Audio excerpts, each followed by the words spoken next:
की ओर से मैं आपका बहुत बहुत स्वागत करती हूँ आशीषा, और आपको मंगलाचरण के साथ आज का ये डिस्कोर्स हमें समझाने के लिए आमंत्रित करती हूँ।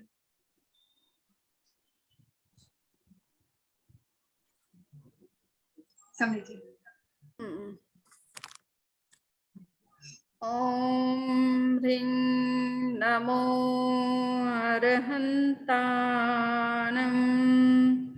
ओम ह्रीं नमो सिद्धानं। ओम ह्रीं नमो आयर्याणं। ओम ह्रीं नमो उपच्छायाणम्। ओम ह्रीं नमो लोये सव्वसाहूणम्। ऐसो पंचनमुक्कारो सव्वपावपणासनो मंगलानं च सव्वेसिं पठमं हवै मंगलम्। समझिए, आपका स्वागत है। पिछली बार हमने 11th चैप्टर जो कि भाषा के ऊपर था, यानी लैंग्वेज वर्ड्स किस तरह से क्रिएट होते हैं, तो उसके ऊपर हमने डिस्कशन किया था। किंतु एक दो पॉइंट्स जो बाकी रह गए थे उसको आज मैं डिस्कस करूंगी। उसके बाद में हम 12th चैप्टर लेंगे जिसका विषय है शरीर।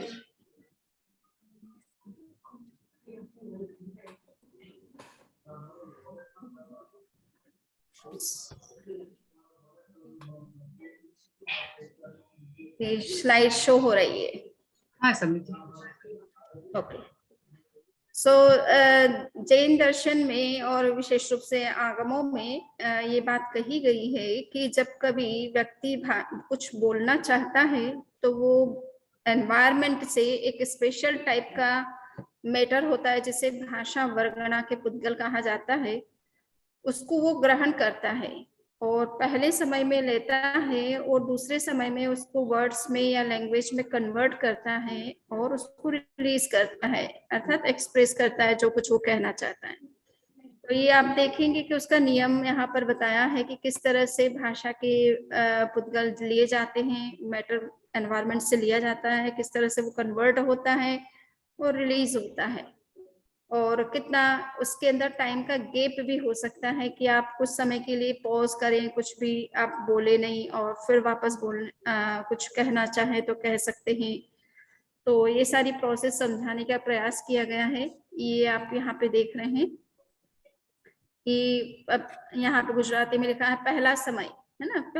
पहले समय में वो लेता है, यानी फर्स्ट मोमेंट में वो लेता है, सेकेंड मोमेंट में वो उसको छोड़ता है, यानी एक्सप्रेस करता है, वर्ड्स में कन्वर्ट करता है। तो ज्यादा समय नहीं लगता, वन मोमेंट में लेता है, सेकेंड मोमेंट में उसको वो कन्वर्ट करके रिलीज कर देता है और उसी मोमेंट में वो नए मैटर को लेता रहता है, क्योंकि आगे से आगे वो स्पीच करता है तो उसको जो भी बात कहनी है तो उसके लिए जो वर्ड्स चाहिए, उसको उसके संबंधित मैटर भी उसको चाहिए, तो वो निरंतर उसको लेता भी जाता है, पुराने को कन्वर्ट करता जाता है और एक्सप्रेस करता चला जाता है। तो इस तरह से पहले मोमेंट में लेगा, दूसरे मोमेंट में वो अपने वर्ड्स में कन्वर्ट करेगा और उसे रिलीज करेगा और नया मैटर भी साथ में लेगा, और उस नया मैटर जो लिया उसको सेकेंड मोमेंट में, नेक्स्ट मोमेंट में उसको रिलीज करेगा। इसी तरह से नया मैटर जो लिया है उसको फिर नेक्स्ट मोमेंट में वो रिलीज करता है, एक्सप्रेस करता है। तो इस तरह की प्रोसेस होती है। तो यहाँ पर आप देख रहे हैं कि ये मार्क बताया है कि बाहर से एनवायरमेंट से जीव मैटर को ग्रहण कर रहा है, फिर उसे कन्वर्ट कर रहा है सेकेंड मोमेंट में और एक्सप्रेस कर रहा है। इसी तरह से उसी मोमेंट में वो नया मैटर भी ले रहा है, क्योंकि आगे की उसकी स्पीच के लिए जो मैटर चाहिए उसे, सो वो लेता जा रहा है, नेक्स्ट में उसको कन्वर्ट कर रहा है और रिलीज कर रहा है, ले रहा है, कन्वर्ट कर रहा है, रिलीज कर रहा है। ये इस तरह से इंडिकेशन दिया गया है। तो आप ये जो बताया सर्कल बनाया है, ये टाइम को इंडिकेट कर रहा है कि फर्स्ट मोमेंट, ये सेकेंड मोमेंट, ये फर्स्ट मोमेंट, ये सेकेंड मोमेंट। तो ये मोमेंट को शो कर रहा है और ये जो मार्क आपको दिखाई दे रहा है, ये इसका ये बता रहा है कि आप बाहर से मैटर यानी जीव जो भी बोलता है, व्यक्ति जो भी बोल रहा है, वो किस तरह से एनवायरमेंट से मैटर को ले रहा है। तो ये ग्रहण करने का तरीका बता रहा है इसमें, और ये जो इंडिकेशन एरो का है ये छोड़ने का तरीका बताया जा रहा है। अब इसी तरह से कभी कभी वक्ता जो है थोड़े बीच बीच में पॉज लेते हुए भी बोल सकता है। तो मिनिमम कितना पॉज हो सकता है, मैक्सिमम कितना पॉज हो सकता है, तो ये आगमों का नियम है। सब चीजों के लिए कॉमन समझ लीजिए एक तरह से कि मिनिमम वो एक समय के गैप के बाद में फिर मैटर को ले सकता है और रिलीज कर सकता है, और मैक्सिमम वो इनन्यूमरेबल टाइम यूनिट्स के बाद भी मैटर को ले सकता है। तो इसी को एक गैप को बताने के लिए कि आपने मान लीजिए कि 2-4 सेंटेंस बोले, उसके बाद में 1 मिनट के लिए आपने पॉज ले लिया, एक मोमेंट के लिए, फिर वापस आपने लेना शुरू किया, तो आप जिस मोमेंट में आप मैटर लेंगे उसके नेक्स्ट मोमेंट में ही आप एक्सप्रेस कर पाएंगे, यानी कन्वर्ट कर पाएंगे। सो ये इस तरह से आप कंटिन्यू बोला, फिर आपको ने काफी लंबा एक गैप ले लिया, तो असंख्य समय का आप गैप भी कर सकते हैं, और फिर वापस आप लेना शुरू करें और छोड़ना शुरू करें। तो इस तरह से किस तरह से मैटर लिया जाता है, कन्वर्ट किया जाता है और एक्सप्रेस किया जाता है वर्ड्स में, लैंग्वेज में, ये प्रोसेस यहाँ पर बताइए।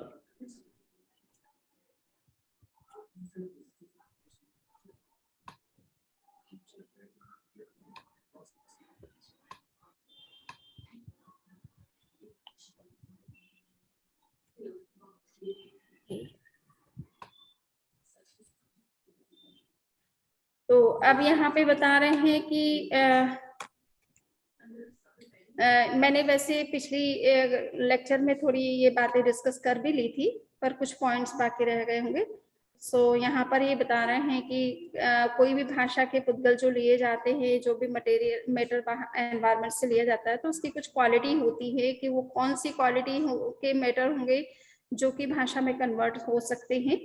तो यहाँ पे बताया है कि कोई भी भाषा जब कभी हम बोलते हैं, शब्द जब कभी बोलते हैं, तो उसमें जो मैटर काम में आता है वो हमेशा द्रव्य दृष्टि से देखा जाए, सब्सटेंशियल पॉइंट ऑफ व्यू से देखा जाए, तो वो अनंत प्रदेशी स्कंद ही होता है।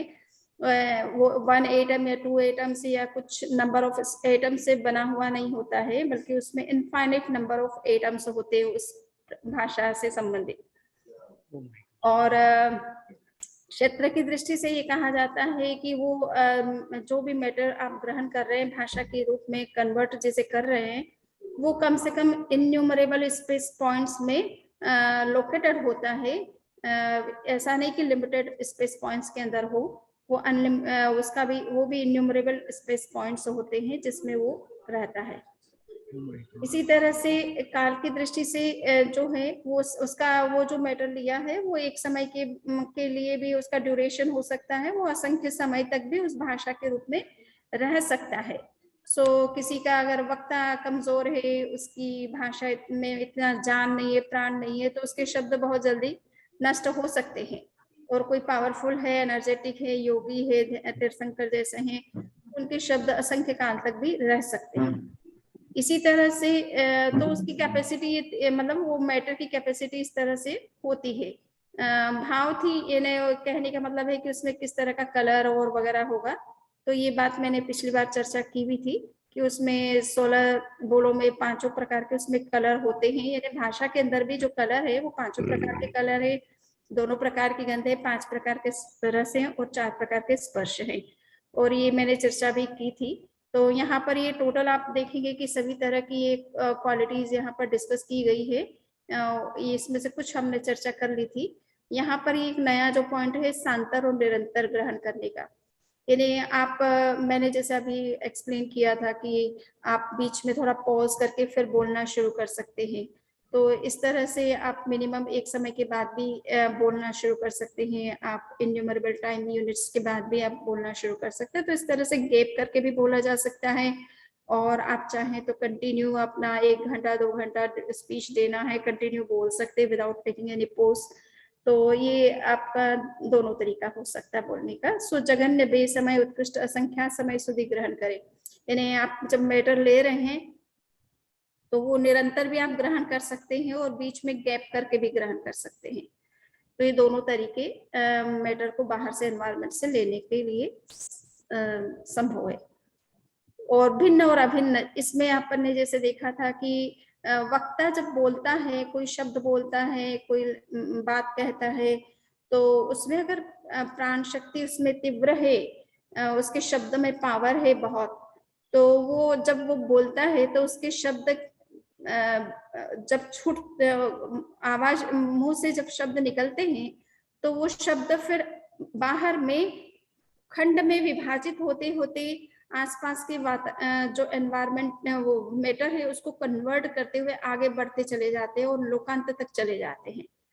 किंतु अगर वक्ता जो है वो पावरफुल नहीं है, उसकी वॉइस बहुत स्ट्रांग नहीं है, तो उसके वर्ड्स जो हैं वो खंडित नहीं होंगे, जैसा बोला है वैसा ही निकलेगा, और वो जिस रूप में है आपस में जिस तरह से वो उसका फॉर्मेशन है वही फॉर्मेशन रहेगा, वो ब्रेक नहीं होगा।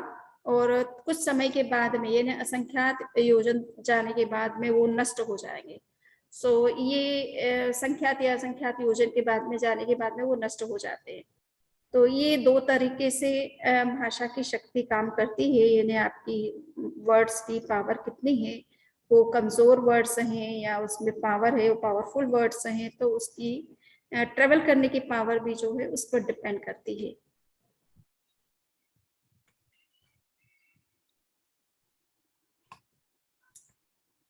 थोड़ा स्टक हो रहा है।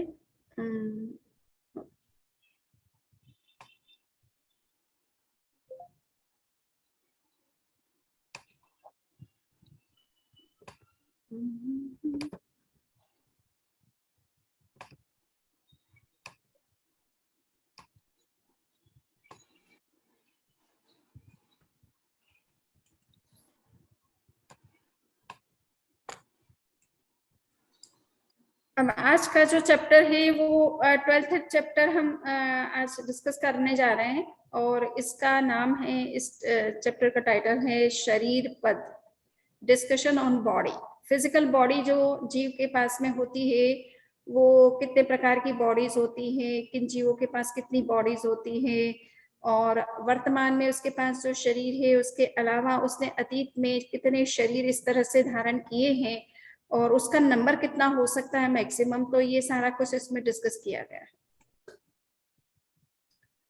तो ये देखिए कि आत्मा यानी कोई भी जीवात्मा है तो वो शरीर धारण करती है, इसलिए उसके चारों ओर बॉडी का एक लेयर्स होते हैं। वो तो इनसाइड होती है, किंतु वो बॉडी के लेयर्स उसके ऊपर रहते हैं, तो वो कितने प्रकार के शरीर धारण कर सकती है। तो इसमें बताया गया है आगमों में कि 5 प्रकार के शरीर होते हैं: औदारिक शरीर, वैक्रिय शरीर, आहारक शरीर, तेजस शरीर और कार्बन शरीर।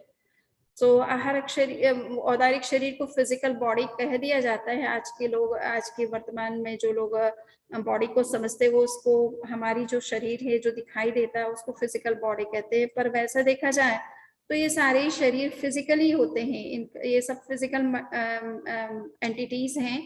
परंतु ठीक है, समझने के लिए हम थोड़ा सा इस वर्ड को यूज कर रहे हैं। सो औदारिक शरीर का मतलब है हमारी ये जो फिजिकल बॉडी जो हमें दिखाई देती है आंखों से, उसे औदारिक शरीर कहा जाता है। वो बहुत स्थूल होती है, एक्सेसिबल होती है हमारी सेंसेस को। दूसरा शरीर होता है वैक्रिय शरीर, जिसे प्रोटीन बॉडी कहा जाता है, जो कि देवताओं में और नरक के प्राणियों में स्पेशली वो बॉडी पाई जाती है। मनुष्य और तिर्यंचे पशुओं में भी मिल सकती है, परंतु उसके पीछे उसका एक रीजन होता है। आहारक शरीर जो होता है वो कम्युनिकेशन बॉडी के नाम से जाना जाता है आगमों में, जिससे कम्युनिकेशन होता है। तो हम थोड़ा डिटेल में बाद में बात करेंगे। तेजस शरीर जो है एक तरह से वाइटल बॉडी है, जिसे आज की भाषा में एस्ट्रल बॉडी भी कहते हैं, तो ये तेजस शरीर कहलाता है। और कार्बन शरीर है, कार्मिक बॉडी जिसे कहें, या कौजल शरीर कहते हैं।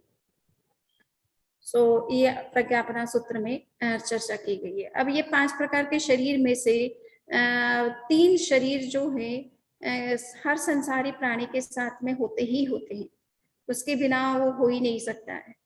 सो उसका अस्तित्व तो हमेशा इन 3 शरीरों के साथ जुड़ा हुआ रहता है, और इसी के कारण से वो इस संसार में सरवाइव करता है।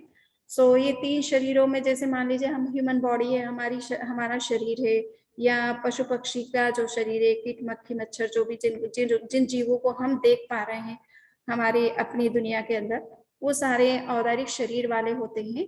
सो औदारिक शरीर तो मूल होता ही है जो हमारा एक्सेसिबल है, दिखाई दे रहा है, किंतु उसके अंदर एक तेजस बॉडी शरीर भी होता है जो बायोइलेक्ट्रिक बॉडी के रूप में, वाइटल बॉडी के रूप में काम करता रहता है और जिससे बॉडी के फंक्शन होते रहते हैं। और ये कॉजल बॉडी है जो मेन सीड बॉडी है, जो कि मेन कॉज है। ये शरीर जब तक रहेगा तब तक ये भी शरीर आपके साथ रहेगा और ये शरीर भी आपके साथ रहेगा। सो ये मूल हमारा कारण बॉडी जिसे कहते हैं, कॉजल बॉडी जिसे कहते हैं, ये इस शरीर के रहते ही ये सारे शरीर को प्राप्ति होती है। अगर ये ना रहे तो ये कुछ भी नहीं होगा। तो ये 3 शरीर जो है सभी जीवों में, स्पेशल कोई भी कैटेगरी का जीव हो उसमें 3 शरीर तो मिनिमम रहते ही रहते हैं। अगर मनुष्य है और पशु है तो उनके साथ में ये स्थूल शरीर के रूप में औदारिक शरीर रहता है। किंतु अगर देवता है, नरक के प्राणी है, इस तरह के जो जीव होते हैं उनमें वैक्रीय शरीर होता है, प्रोटीन बॉडी होती है। तो वो भी 3 शरीर के साथ ही होते हैं। कॉजल बॉडी उनमें होती है, बायोइलेक्ट्रिक बॉडी भी उनमें होती है, और ये औदारिक की जगह उनमें प्रोटीन बॉडी यानी वैक्रीय शरीर होता है। सो अभी औदारिक शरीर क्या है? जो शरीर हाड़, मांस, मज्जा 7 प्रकार की धातुओं से बनता है, उस शरीर का नाम है औदारिक शरीर। ठीक है ना? सो ये हमारा शरीर इन्हीं तत्वों से मिलकर बना हुआ है। साइंस की भाषा और भी कुछ हो सकती है कि वो प्रोटीन वगैरह वगैरह जो भी लैंग्वेज है उनकी, बट शास्त्रीय भाषा ये है कि जो हाड़, मांस, मज्जा, मेद, रक्त और शिरा और धमनियों, इन 7 धातुओं से जो शरीर का निर्माण होता है, और शुक्र, इन 7 धातुओं से जिस शरीर का निर्माण होता है वो शरीर औदारिक शरीर कहलाता है। सो इसमें उदार शब्द जो दिया गया है उसके 4 मीनिंग है जैन स्क्रिप्चर्स में कि इसको उदार, औदारिक क्यों कहा गया है। तो पहली बात है, उदार का मतलब होता है प्रधान, प्रिंसिपल बॉडी। मैंने उसको यहाँ इम्पोर्टेंट लिख दिया है। सो प्रधान है ये शरीर बहुत महत्वपूर्ण शरीर है। ये जितने भी तीर्थंकर होते हैं, वासुदेव होते हैं, बलदेव होते हैं, चरम शरीर यानी मोक्ष जाने वाले जितने भी जीव होते हैं उनके पास में विशेष रूप से यही शरीर होता है। तो ये बहुत इम्पोर्टेंट है, इसी से मोक्ष संभव है, इसलिए इसको इम्पोर्टेंस दिया गया है सब शरीरों में। इस शरीर से ही मोक्ष प्राप्ति की जा सकती है और कोई शरीर आपको मोक्ष प्राप्ति में सहायक नहीं बनता है। दूसरा, इसको ये स्थूल होता है, आपको दिखाई देता है, ह्यूज फॉर्म में दिखाई देता है, विशाल रूप में दिखता है। सो इसलिए भी इसको उदार कहा गया है। ये it is made of flash, blood, bones etcetera, जो 7 प्रकार के धातु है आयुर्वेद में जिन्हें 7 धातु कहा जाता है, सप्त धातु, उनसे ये शरीर निर्मित होता है, इसलिए इसको उदार कहा जाता है। और ग्रोस, ये स्थूल होता है, दिखाई देता है, एक्सेसिबल है हमारी इंद्रियों को, इसलिए इसको उदार कहा जाता है। वैक्रीय शरीर, वैक्रीय शरीर की विशेषता होती है कि वो विजिबल भी हो सकता है, इनविजिबल भी हो सकता है, और कई तरह के रूप धारण कर सकता है, कई प्रकार के रूप बना सकता है। जैसे हनुमान जी है, वो बहुत छोटे भी बन जाते थे, बहुत बड़े भी बन जाते थे। सो ये बहुत बड़ा रूप भी बना सकते हैं, बहुत छोटा रूप भी बना सकते हैं, रूप परिवर्तन भी कर सकते हैं, अपना रूप भी बदल सकते हैं। तो ये चाहे तो मनुष्य के रूप में कोई और रूप धारण भी कर सकते हैं, शेर बनना चाहे तो लॉयन का रूप ले सकते हैं। तो ये देवी देवता जितनी भी दिव्य शक्तियां होती है, देवी शक्तियां होती है, उनमें ये क्षमता होती है, क्योंकि उनका शरीर वैक्रीय शरीर ही होता है। तो वो रूप परिवर्तित करके आते हैं। आपको ओरिजिनल रूप में बहुत कम दिखाई देते हैं, देखना आपके लिए संभव नहीं होता है, क्योंकि उनका ओरिजिनल रूप में लाइट बहुत ज्यादा होती है, तो हमारी आंखें जो है चुंधिया जाती है, उसे देख ही नहीं पाती जल्दी से। सो ओरिजिनल रूप में वो कभी नहीं आते, जनरली वो अपना सेकंड रूप बना करके आते, जिसे उत्तर वैक्रीय शरीर कहा जाता है। सो ये जो जिनमें वैक्रीय शरीर की क्षमता होती है, उसमें ये होता है कि वो कई तरह के रूप धारण कर सकते हैं, कई तरह की एक्टिविटीज परफॉर्म कर सकते हैं।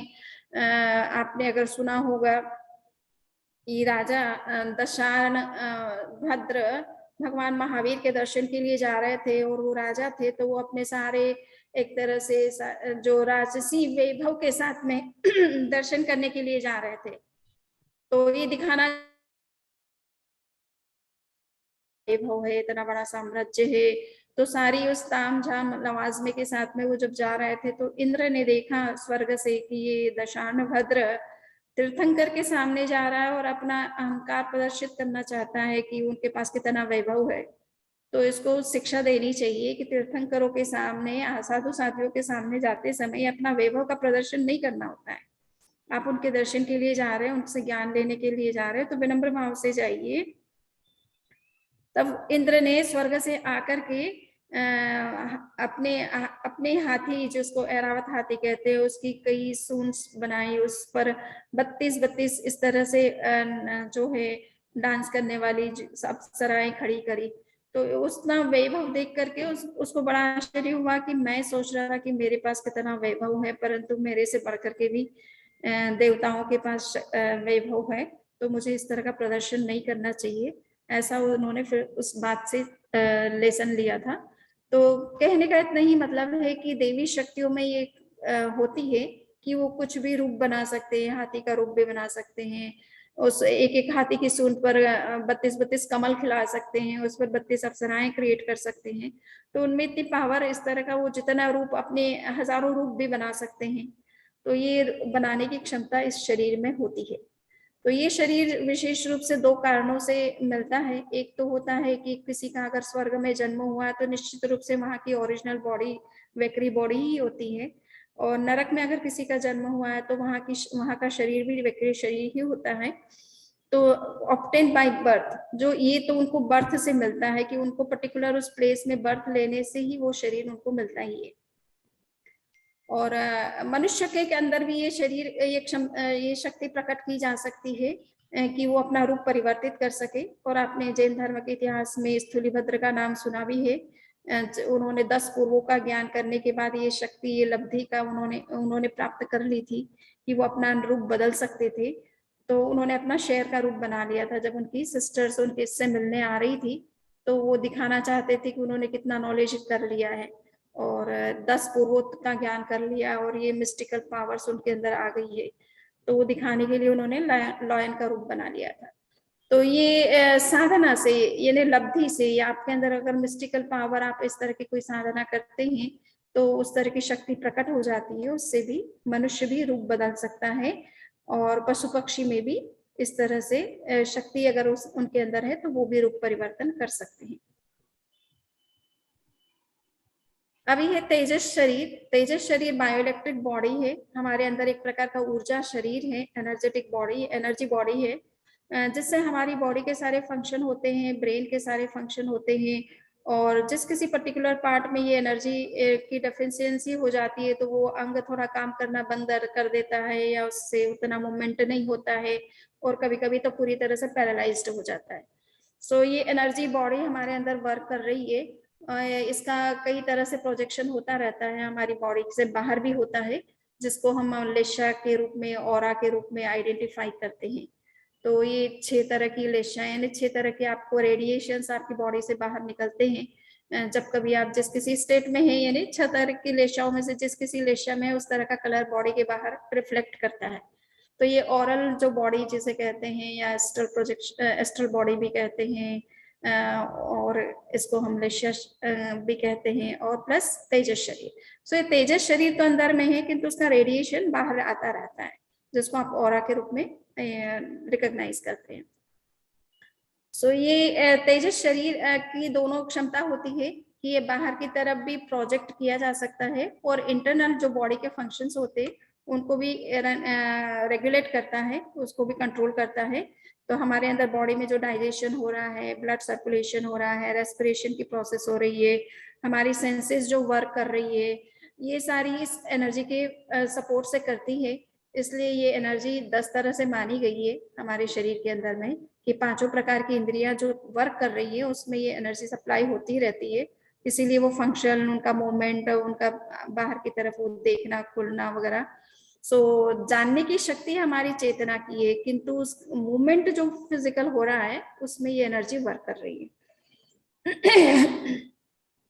तो ये तेजस शरीर है और इसको योगी लोग साधना से बहुत डेवलप भी कर लेते हैं, तो जिससे बहुत बड़े बड़े चमत्कार भी किए जा सकते हैं। और इसको तेजो लब्धि के रूप में जाना जाता है। जब ये शक्ति हमारे अंदर बहुत एक्सट्रीम लेवल पर विकसित होने लगती है, जिससे कि चमत्कार मैजिकल पावर की तरह ये काम करती है, तो इससे आप कहा जाता है कि तेजोलिश्या यानी गौशालिक जो भगवान महावीर के शिष्य बने थे, उन्होंने भगवान महावीर से ये तेजोलिश्या यानी इस तेजस शक्ति को किस तरह से डेवलप किया जाता है उसका तरीका उन्होंने उससे सीखा भी था। और फिर भगवान महावीर के ऊपर ही उन्होंने वो तेजोलिश्या छोड़ दी थी, जिससे कि उनका शरीर बर्न हो गया था कुछ ऊपर ऊपर से। तो ये शक्ति पूरे मतलब पूरी की पूरी कहा जाता है कि 16.5 जनपद यानी 16.5 स्टेट्स को जला सकती इतनी पावर इस तेजोलिश्या में होती है। किसी के अंदर वो डेवलप होती है। तो कोई अपने मुंह से जैसे आग निकाल करके आपको बताता है, तो ये तेजस शरीर का ही प्रोजेक्शन है। तो ये बॉडी बहुत हमारे शरीर में बहुत डेली रूटीन में बहुत काम में आती है। और 7 चक्रास जो हमारे अंदर होते हैं, ये सारे चक्र जो जागृत होते हैं, तो इसमें भी यहाँ कुंडलिनी शक्ति जिसको कहते हैं, यहाँ से एनर्जी डेवलप होती है, ये अवेकन होती है और ऊपर सारे चक्रों का भेदन करते हुए ऊपर सहस्रार में जाकर के एक तरह से केवल ज्ञान को प्राप्त करने में सहायक बनती है। ये शक्ति एनर्जी जो नीचे से ऊपर की तरफ फ्लो करती है, जिसे कुंडलिनी शक्ति के रूप में कहते हैं, वो एक प्रकार की तेजस शक्ति है। ये 95% ऑलमोस्ट 95% एनर्जी जो है ये हमारे अंदर सुप्त है, जागृत नहीं है। और जितनी जागृत है उसी से ही हमारा बॉडी ब्रेन सारे फंक्शन कर रहा है। आहारक शरीर विशेष रूप से कम्युनिकेशन के लिए उपयोग में लाया जाता है। इस शरीर के द्वारा तीर्थंकर, यहाँ तो मैंने चूंकि वो उस तरह का फोटो मिलना मुश्किल है, सो जस्ट समझाने के लिए मैंने ह्यूमन बॉडी किसी का दिया है। बट ये एक प्रकार से स्फटिक की तरह वाइट, बिल्कुल स्फटिक की तरह दिखेगा शरीर, और एक हाथ जितना ही होता है इतना ही होता है। परंतु ये हमें नहीं दिखता है।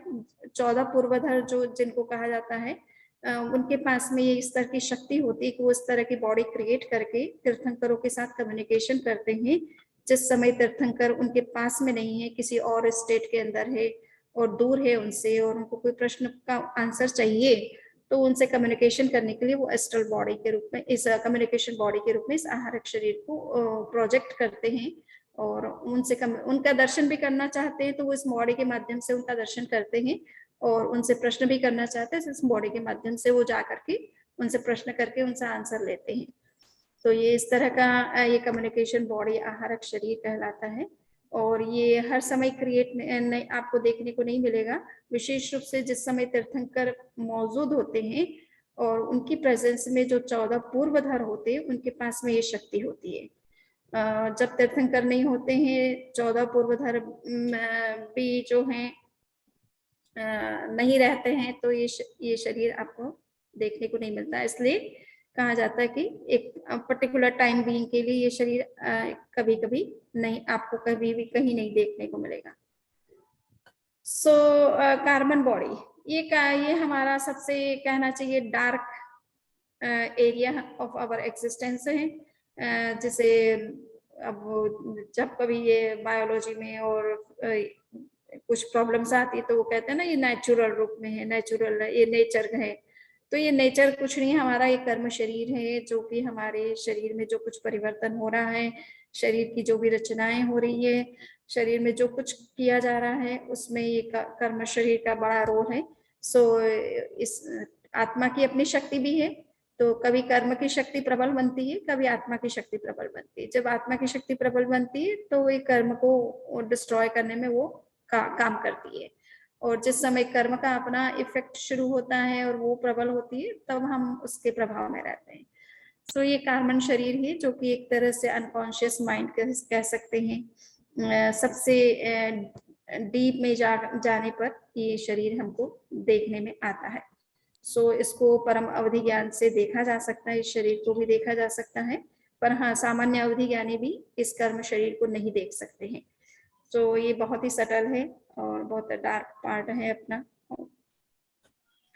अब आप ये देखेंगे कि अब ये 5 शरीर है, यहाँ औघिक बद्ध मुक्त 5 शरीर ऐसा कहा है। औघिक का मतलब है कि आप जस्ट एक जनरल ओवरव्यू ले रहे हैं कि ये 5 शरीर हमारे पास में होते हैं या सभी जीवों के पास में होते हैं, तो उनकी क्या स्थिति होती है सब देखने के लिए कि शरीर कितने नंबर में होता है, क्या होता है। सो उसका स्वरूप समझा रहे हैं इन जनरल, एक जनरल ओवरव्यू आपको दे रहे हैं कि ये औदारिक शरीर है। कहा जाता है कि शरीर के 2 प्रकार हैं, बद्ध शरीर और मुक्त शरीर। बद्ध शरीर का मतलब है कि जो बॉडी आपके साथ अभी जुड़ी हुई है, आप उससे कनेक्टेड है, एसोसिएटेड है, तो वो बद्ध शरीर कहलाता है। किंतु ये शरीर आपने वर्तमान में तो आपके पास में जो है सो तो है, किंतु आपने अतीत में भी इस तरह के कई बार शरीर धारण किए हैं, तो वो शरीर मुक्त शरीर कहलाते हैं, जिनको आप छोड़ चुके हैं, अपने पास्ट लाइफ में छोड़ चुके हैं। तो इसलिए यहाँ पर आपको समझना है कि औदारिक शरीर जो बद्ध शरीर हैं और जो मुक्त शरीर है, अभी जीवों के पास में जो शरीर उपलब्ध हैं और जो जीवों ने शरीर छोड़ दिए अपने पास्ट लाइफ में। तो मान लीजिए औदारिक शरीर है, तो कहा जाता है कि औदारिक शरीर असंख्यात होते हैं, असंख्य हैं, क्षेत्र से असंख्यात लोक प्रमाण होते हैं, और काल से असंख्यात उत्सर्पिणी अवसर्पिणी में जितने समय होते हैं उतने नंबर में होते हैं। सो ये असंख्यात माने गए हैं। असंख्य लोक, यद्यपि यूनिवर्स जैन दृष्टि से लोक एक ही है, अनेक नहीं है, असंख्य नहीं है, परंतु नंबर को शो करने के लिए, समझाने के लिए कि जिस तरह से एक लोक के अंदर जितने शरीर आते हैं, अगर आप सभी शरीरों की को सेपरेट सेपरेट रख करके देखने की कोशिश करें तो असंख्य लोक चाहिएंगे इन औदारिक शरीर को प्लेस करने के, लोकेट करने के लिए। इसी तरह से मुक्त शरीर की जहां तक बात है, तो कहा जाता है कि मुक्त शरीर जो है वो अनंत है। अब तक जीवों ने कई बार जन्म ले लिया है और इस तरह का औदारिक बॉडी उन्होंने कई बार धारण कर ली है और उनको छोड़ चुके हैं वो अपने पास्ट लाइफ में। तो इसलिए वो अनंत, उनका नंबर अनंत है, क्योंकि जीवों की संख्या तो अपने आप में ही अनंत है। और अब ये अनंत को समझाने के लिए मैथमेटिकल थोड़ा सा वो तरीका बताया है कि अनंत नंबर भी कौन सा किस तरह का अनंत है। तो अभव्य जीवों के कंपैरिजन में ये अनंत गुना है, और सिद्ध जीवों के कंपैरिजन में अनंतवा भाग प्रमाण है। क्षेत्र की दृष्टि से ये अनंत लोक प्रमाण है, और काल की दृष्टि से ये अनंत उत्सर्पिणी और अवसर्पिणी के अंतर्गत जितने समय बनते हैं उन समय का जो नंबर है उस नंबर के बराबर है। सो ये अनंत का संख्या बताई गई है। इसी तरह से वैक्री शरीर के संदर्भ में बात हो रही है। वैक्री शरीर भी इसी तरह से असंख्यात है। अभी वर्तमान में जिन जीवों के पास में है वो उनका नंबर भी असंख्यात है, और उसको समझाने के लिए भी मैथमेटिक्स है। इसको समझाने के लिए अनुपम जैन ज्यादा अच्छे रहेंगे। घनीकृत लोक प्रतर्क असंख्यात विभाग की श्रेणी के आकाश प्रदेश प्रमाण होता है। सो ये घनीकृत लोक का मतलब है कि 3 डायमेंशनल आप जो यूनिवर्स है उस यूनिवर्स को आप इमेजिन करिए, और उसमें जैसे आप पुस्तक है और पुस्तक का एक एक पन्ना होता है, इस तरह से आप उसकी लेयर्स बनाते जाइए तो वो प्रतर कहलाते हैं। और उस एक एक प्रतर में असंख्य लाइनें हैं, इन्यूमरेबल लाइंस बनी हुई है, रोज हैं, और एक एक रोज के अंदर अनेक प्रदेश है, इन्हें एक एक स्पेस पॉइंट। सो ये है, उस हिसाब से आप देखिए तो ये इतना नंबर में हो जाता है। काल से ये असंख्य उत्सर्पिणी अवसर्पिणी के जितने समय यूनिट्स बनते हैं, टाइम यूनिट्स बनते हैं, उतने नंबर में है। इसी तरह से अनंत मुक्त जो जीव है, ये हमने कई बार हमने भी वैक्री शरीर धारण कर रखा है, और सभी जीवों ने कई बार इस तरह के शरीर को धारण किया है अतीत में, तो उसकी संख्या अनंत में हो जाती है। इसी तरह से आहारक शरीर के बारे में कहा जा रहा है, क्यारेक होए क्यारेक ना होए। सो ये है कि आहारक शरीर हर समय नहीं होगा। जिस समय तीर्थंकर या 14 पूर्वधर होंगे धरती पर, तभी इस शरीर की प्रेजेंस आप देख सकते हो। एनी टाइम ये आपको देखने को नहीं मिलेंगे। सो होए तो जघन्य 1 2 3 उत्कृष्ट अनेक हजार। और कहा जाता है कि अगर मान लीजिए कि वो शरीर आपको जिस समय यहाँ पर प्रेजेंट दिखाई दे, तो मिनिमम 1 2 3 भी हो सकते हैं, और मैक्सिमम उनका नंबर 2000 से 9000 के बीच में हो सकता है। इतने आहारक शरीर का निर्माण होता है। और अनंत है जो लेफ्ट हमने पास्ट में इस तरह से जिस किसी ने इस तरह के शरीर को धारण किया है तो वो शरीर भी अनंत है, क्योंकि अनंत काल से इस तरह की प्रक्रिया सृष्टि में चली आ रही है। तेजस कार्बन शरीर के बारे में कहा जाता है, तो चूंकि ये दोनों शरीर हमेशा एक दूसरे के साथ ही रहते हैं, अलग अलग नहीं रहते हैं, इसलिए इनका नंबर भी दोनों का सेम रहेगा हमेशा। सो ये भी अनंत है, क्योंकि सभी जीवों का कार्बन शरीर और तेजस शरीर बिल्कुल सेपरेट सेपरेट होता है। फिजिकल बॉडी हमारी एक भले हो सकती है, जैसे हम जिसको साधारण वनस्पति कहते हैं, एक ही वेजिटेबल के अंदर इनफाइनाइट नंबर ऑफ सोल्स हो सकते हैं, परंतु उनका तेजस और कार्बन शरीर सेपरेट सेपरेट होगा। उनका जो औदारिक शरीर है, स्थूल बाहर का जो बॉडी है, वो फिजिकल बॉडी वो एक हो सकती है। तो इसलिए ये शरीर असंख्य असंख्य माने गए, किंतु तेजस और कार्बन शरीर अनंत माने गए, क्योंकि जीव अनंत है और उनके साथ में ये दोनों बॉडीज हमेशा रहती है, तो अनंत जीवों के अनंत शरीर हो जाते हैं। तो इसकी संख्या भी बताने के लिए सिद्धों की कंपैरिजन में ये अनंत गुना अधिक है। सभी जीवों की का जो नंबर है उसके ये अनंत विभाग के जितने हैं, और क्षेत्र की अपेक्षा ये अनंत लोक के नंबर के बराबर है, और काल की अपेक्षा अनंत उत्सर्पिणी और अवसर्पिणी के जो टाइम यूनिट्स है उसके बराबर है। सो इसी तरह से अतीत में जो कुछ छोड़े गए हैं, तो अनंत सभी जीवों ने अनंत गुना, सर्व जीवों थी अनंत गुना, यानी सभी जितने जीव हैं उससे अनंत गुना शरीर जो है पास्ट में छोड़े जा चुके हैं सब जीवों के द्वारा। और जीव वर्गणा अनंतमा भाग, तो ये वर्ग का आप स्क्वायर करना जानते ही है, तो जीवों की जो संख्या है उसके साथ में आप स्क्वायर करेंगे, यानी उसी से मल्टीप्लाई करेंगे, तो उसका जो अनंतवा भाग होता है उतना नंबर अतीत में मतलब ये अनंत को समझाया गया उसके लिए। इसी तरह क्षेत्र अनंत लोक के प्रमाण होता है, और काल से भी अनंत उत्सर्पिणी अवसर्पिणी समय के प्रमाण होता है। तो ये एक जनरल ओवरव्यू सभी जीवों के संदर्भ में आपको दे दिया गया, without mentioning the particular species और पर्टिकुलर फॉर्म ऑफ लाइफ। किंतु बाद में हर जीवों के संदर्भ में भी, अलग अलग जीवों के संदर्भ में अलग अलग से भी बताया गया है कि मान लीजिए कि ये 5 प्रकार के जो स्थावर जीव होते हैं ये भी शरीर धारण करते हैं, तो इन जीवों में शरीर की संख्या किस तरह से अतीत बद्ध जीवों की, यानी वर्तमान में जो शरीर से जुड़े हुए हैं, और अतीत में उन्होंने जिन शरीरों को छोड़ दिया उनका नंबर कितना क्या रहा है। सो ये आप पृथ्वी, पानी, अग्नि, वायु और वनस्पति सबके संदर्भ में ये बात कही गई है।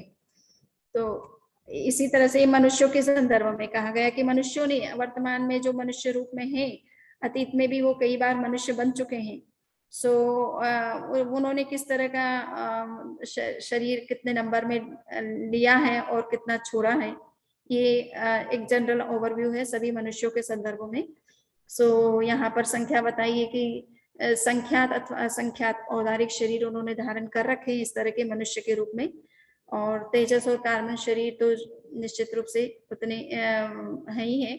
समूर्छिम मनुष्यों न हो त्यारे गर्भज मनुष्य संख्याता हो, यानी संख्यात या असंख्यात की जो बात कही जा रही है उसमें बताया जा रहा है कि किसी समय समूर्छिम मनुष्य की प्रेजेंस नहीं होती है, तो उस समय जीवों की संख्या जो है वो लिमिटेड होती है, मनुष्यों की संख्या, इसलिए उनको संख्यात मान लिया जाए।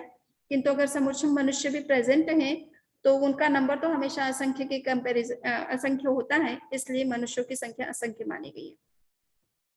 और संख्यात कोटा कोटि प्रमाण 29 अंक प्रमाण, तो भंडारी जी आप देख लीजिएगा कि ये कोटा कोटि 29 जो अंक बनते हैं तो वो किस तरह का नंबर है।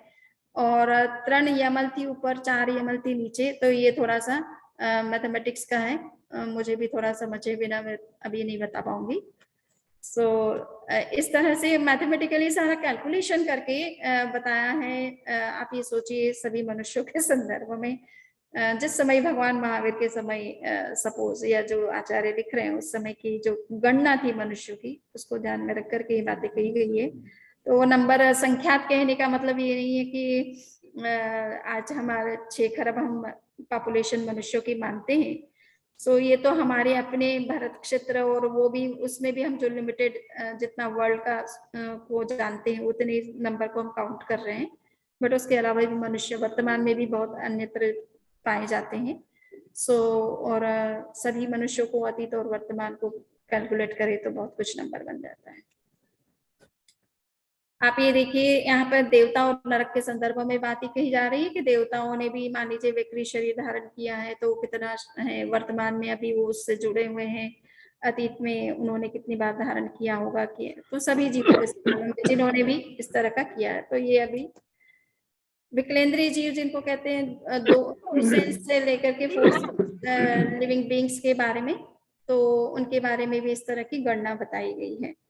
तो यहाँ लगभग मैंने, और 3 इंच पंचेंद्रिय के बारे में भी बताया जा रहा है कि उन्होंने भी यानी मनुष्य के अलावा भी जो गाय भैंस वगैरह होते हैं, ये 3 इंच पंचेंद्रिय प्राणी कहलाते हैं। मनुष्य की तरह ही 5 इंद्रियां इनके पास में होती है, मस्तिष्क उतना विकसित नहीं होता है, तो इसलिए ये 3 इंच पंचेंद्रिय प्राणी है। पर इनकी भी संख्या किस तरह की है, इसको समझाने का यहाँ पे प्रयास किया गया है। सो इसके साथ ही मेरी बात फिनिश होती है।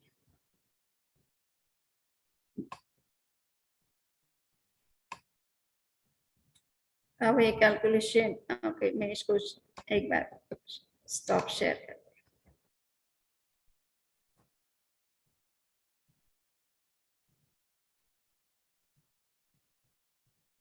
हाँ फोकना सबका प्रश्न है।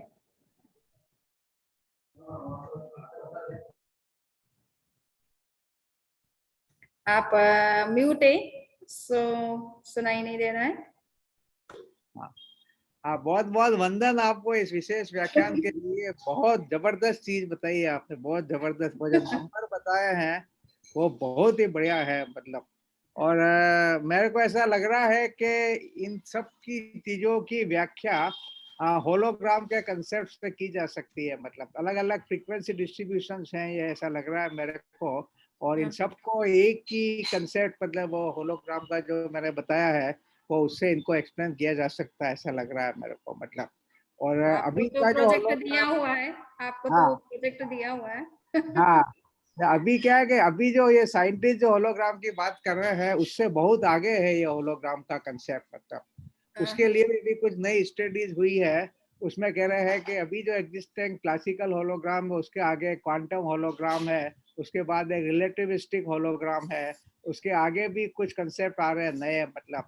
तो मेरे को ऐसा लग रहा है कि जैसे उत्सर्पणी काल और उपसर्पणी काल, टाइम वाइज भी होलोग्राम की बात की जा रही है, न केवल स्पेस वाइज बल्कि टाइम वाइज होलोग्राम की भी बात की जा रही है मतलब। तो ये जो कंसेप्ट है मेरे ख्याल से बहुत बहुत इम्पोर्टेंट होंगे, और इनको अपने को बहुत सिस्टमेटिकली इनकी स्टडी करने की आवश्यकता है। जो नंबर बताए आपको वो बहुत बहुत जबरदस्त है, और कांच की तरह साफ है, वो होलोग्राम को रिप्रेजेंट कर रहे हैं। दो जो बताया बुद्ध और वो मुक्त, वो उसी होलोग्राम की वो कैरेक्टरिस्टिक है। मतलब कि वो दोनों दे आर कपल्ड, मतलब they are not separate, they are coupled. तो वो अलग अलग स्टेट के अंदर अलग अलग चीजें होते हैं और वो जुड़े हुए हैं मतलब।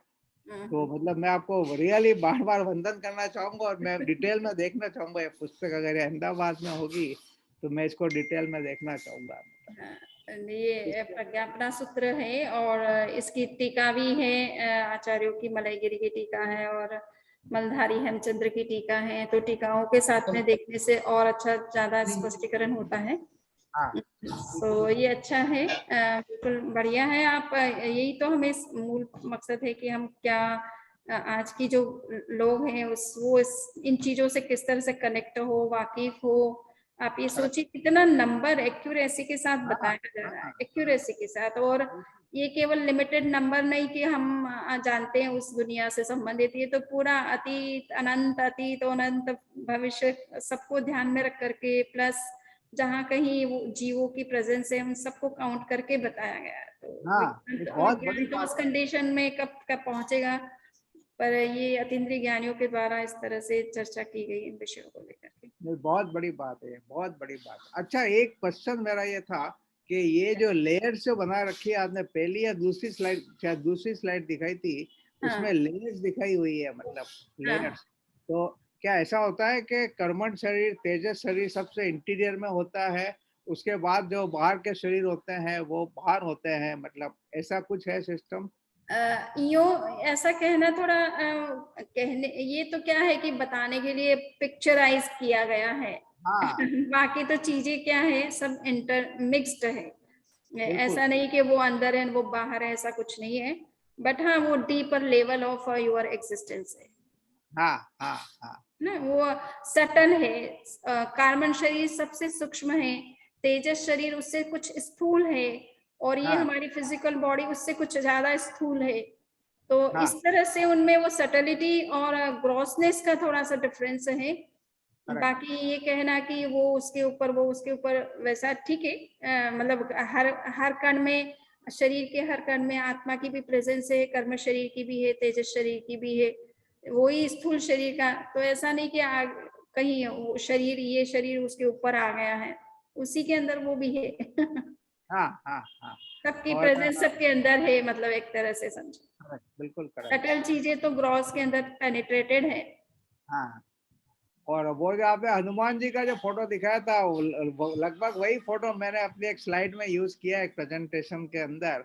और वो जो उनकी कैपेसिटी थी कि अपने वक्रीय शरीर को सूक्ष्म बनाना या बड़ा बनाना, वो सूक्ष्म बनाने की जो उनकी जो कैपेबिलिटी थी, वो मेरे को लगता है कि एनी बिसेंट ने यूज की थी। मतलब वक्रीय शरीर को उनका छोटा बनाया था, मतलब एटॉमिक स्ट्रक्चर देखने हाँ, के लिए।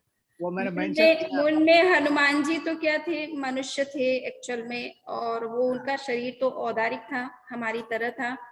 पर वो विद्याधर थे। विद्याधर थे का मतलब है कि जैसे उनके पास में इस तरह की पावर्स थी कि वो अपने रूप को बदल सकते थे। तो वही मैंने कहा ना कि मनुष्य अपनी लब्धि से, यानी मिस्टिकल पावर्स की सपोर्ट से अपना शरीर कन्वर्ट कर सकता है। करेक्ट, तो बिल्कुल। जैसे स्थूलिभद्र ने शेर का रूप बना लिया था, हाँ हनुमान जी ने अपना बड़ा रूप बना लिया था। तो ये वक्रीय लब्धि का वो प्रयोग करते हैं। ओरिजिनल उनकी शरीर जो था वो औदारिक शरीर था। हाँ हाँ हाँ हाँ हाँ। नहीं, इसको ये इस कंसेप्ट को भी होलोग्राम के कंसेप्ट से एक्सप्लेन किया जा सकता है। ये जो मतलब मिस्टिक फिनोमिना है, इनको होलोग्राम के कंसेप्ट से एक्सप्लेन किया जा सकता है। तो मैं अच्छा थोड़ा है, आप वर्क है ना करिए। साहब। आपका एक प्रोजेक्ट तो फिनिश हो गया, अब हमारा सेकंड प्रोजेक्ट पूरा करिए। हाँ नहीं पोखरण बिल्कुल। पोखरणा साहब, हाँ साहब। आपसे एक निवेदन है कि आप कोई एक छोटा सा एग्जाम्पल लेकर के हाँ आप उसको हमको समझाने का कोशिश करें कि कैसे होता है। एक एग्जाम्पल लेकर के कि ये होलोग्राम से ये हो रहा है, हो हाँ सकता है, नहीं हो सकता है, तो बहुत बातें नहीं हो नहीं गई। नहीं नहीं, एक आप हमको बहुत एक कॉम्प्लिकेट। एग्जाम्पल लेके बता हाँ दीजिए, समझ में आ नहीं, जाएगा। सिंपल मैं आपको बता रहा हूँ। जैसे अभी क्या है कि आप देखिए कि 2014 के चुनाव के अंदर जो हमारे प्रधानमंत्री है नरेंद्र मोदी जी, तो उनको लेक्चर के लिए बहुत जगह इनवाइट किया गया था। तो उनकी पार्टी ने क्या किया कि उनका एक होलोग्राम बना दिया, मतलब। और वो होलोग्राम बना करके और वो 30 जगह मतलब है जो वो एक साथ में लेक्चर दे रहे हैं, मतलब। तो वो जो कंसेप्ट है उसमें है जो कोई भी मोदी साहब नहीं है, उनका कोई शरीर नहीं है, लेकिन उनकी जो इमेज, जो 3 डायमेंशनल जो इमेज है, वो 3 डायमेंशनल इमेज उनकी सभी जगह दिख रही है और लग रहा है वो बोल रहे हैं। तो उनके जितनी इंफॉर्मेशन, विजिबल इंफॉर्मेशन है, वो सब इंफॉर्मेशन उस होलोग्राम में है, मतलब। But that is not physical. अपने आत्मा का कंसेप्ट दिया जाता है कि वो वो नॉन फिजिकल फिजिकल है। है। एक मिनट, नहीं, ये एक मिनट। फिजिकल है, होलोग्राम फिजिकल है। हाँ वो नहीं, वो अभी होलोग्राम थोड़ा फिजिकल है। नहीं, वो थोड़ा अभी वो अभी थोड़ा डिस्कस करने लायक है कि वो किस सेंस में फिजिकल है, वो हो सकता है वो डिस्कस करने लायक है। लेकिन दूसरा एग्जांपल अभी नेताजी, ये सुभाष चंद्र बोस का था, मतलब। तो उसके अंदर भी क्या है कि उनका स्टेचू अवेलेबल नहीं था, तो वो होलोग्राम से उनका वो दिखाया गया, मतलब। तो टू सब फर्स्ट अप्रोक्सीमेशन ये क्लियर लग रहा है कि वो पूरी इंफॉर्मेशन वो है जो उससे डीकपल की जा सकती है उस बॉडी से, और वो है जो एक होलोग्राम, जो 3 डायमेंशनल कंसेप्ट है उसमें आता है। दूसरा ये है कि जो क्लासिकल होलोग्राम है, वो 2 लेजर के जो 2 बीम होते हैं, और उस एक ही लेजर बीम को स्प्लिट करके 2 पार्ट में किया जाता है। एक पार्ट को एक ऑब्जेक्ट के ऊपर फेंका जाता है और उससे रिफ्लेक्ट होकर के वो एक ये फोटोग्राफिक प्लेट पे आती है, मतलब। और दूसरा जो डायरेक्ट जो बीम आता है, लेजर बीम है, वो डायरेक्ट उस फोटोग्राफिक प्लेट पे आता है। तो जो ऑब्जेक्ट्स के थ्रू होके आता है और जो डायरेक्ट आता है, उन दोनों के बीच में इंटरफेरेंस होता है। तो इंटरफेरेंस होता है तो उसमें ऐसा होता है कि उसका इंटरफेरेंस जो बीम होता है, इंटरफेरेंस जो वो होता है पैटर्न, उस पैटर्न के अंदर एक पिक्सल भी अगर ले उसका इंटरफेरेंस पैटर्न का एक पिक्सल, तो उस पे एक पिक्सल के अंदर पूरी ऑब्जेक्ट की इंफॉर्मेशन होती है। मतलब तो ये जो कंसेप्ट है, ये पूरा वो होलोग्राम का कंसेप्ट आता है। मतलब और ये है जो क्लासिकल होलोग्राम का कंसेप्ट है। मतलब अब उसमें क्या है कि इसमें सर ये coherent- होलोग्राम अपन अलग से डिस्कस करना है, let us confine to the lecture yes, yes, because this is a very vast subject. This is my request yes, yes, because we need to have a lecture on hologram itself. Let us yes, confine to the subject of Samniji's thing. But just I want to make one statement that non-physical things का hologram नहीं बनता है। तो वहां पर ये आप जरा सोचिए कि आत्मा जो है नॉन फिजिकल, उसका होलोग्राम और इंटरफेरेंस पैटर्न और ये रिफ्लेक्शन ऑफ लाइट वगैरह वो देखेंगे। But I think Shesha ji, can we confine to the subject proper of today's lecture? हाँ भंडारी सर, और किसी का तो हैंड रेज नहीं है। अगर आपका कोई क्वेश्चन है तो अभी पहले ले लेते हैं और फिर बाद में मैं औरों को रिक्वेस्ट कर लूंगी। हाँ, मेरे कुछ प्रश्न थे। हाँ, एक तो था, मैं जानना चाहता था कि ये जो आपने बहुत नई चीज बताई आज के हम ये भाषा वर्गना एनवायरमेंट से ग्रहण करते हैं और फिर वो वापस हम उसको छोड़ते हैं। यस। तो इसके बारे में मेरा प्रश्न था कि भाषा वर्गना को ध्वनि में कन्वर्ट करने का कुछ डिटेल कहीं मिलेगा क्या? वो आपने पिछली तो बार आप चतुर्स्पर्शीय भाषा वर्गना को ग्रहण करते हैं और अष्ट स्पर्शीय ध्वनि में कन्वर्ट करके आप उसको प्रेषित करते हैं, उसका वो मेरे को थोड़ा मैकेनिज्म समझना था। अगर आप कहीं ये मतलब व्याकरण शास्त्र की दृष्टि से और शास्त्र की दृष्टि से भी कि हमारे शरीर के 8 स्थान हैं जहां से ध्वनि उत्पन्न होती है। उसमें हार्ट भी है, गला भी है, लिप्स भी है, सेरेब्रल भी है, नाक भी है। सो नजल जितने भी लेटर्स होते हैं, उन सिलेबल्स होते हैं नजल, वो नासिका से उत्पन्न होते हैं। ये स्थान है उसका उत्पन्न होने का। जो सेरेब्रल है, श आप श बोलते हैं, ट, ये सेरेब्रल लेटर्स कहलाते हैं। ट वर्ग जितना भी है, ट, ठ, ड, ढ, न और प्लस श, ये सेरेब्रल लेटर्स हैं। ये यहाँ मूर्धन्य यानी मूर्धा से पैदा होते हैं, सेरेब्रल से, सेरेब्रम से। और कुछ शब्द ओष्ठ हैं। सो ओ अपन ने बोला, अ बोला, तो ये इस तरह के ओष्ठ वर्ण है। तो वो ओष्ठ वर्ण होठों के मिलने से होते हैं। कुछ दंत्य वर्ण है, जैसे त, थ, द, ध, न, ये दंत्य लेटर्स कहलाते हैं। ये दांतों के मिलने से बनते हैं। सो और इसी गटरल कुछ गले से पैदा होते हैं। तो जैसे अ बोला है, आपका गले से उत्पन्न होता है। सो गले से ये ध्वनि उत्पन्न की जाती है। और कुछ नाभि से। तो इस तरह से 8 स्थान माने गए हैं व्याकरण शास्त्र में। पाणिनि व्याकरण हो, कोई भी व्याकरण शास्त्र हो, तो जो शब्द की जब रचना बताते हैं तो ये शब्द कहाँ से, ये ध्वनियां कैसे उत्पन्न होती है, इसका पूरा व्याकरण शास्त्र में पूरा दे रखा है। और वो पूरा श्लोक भी मैं नेक्स्ट में आपको बता भी दूंगी।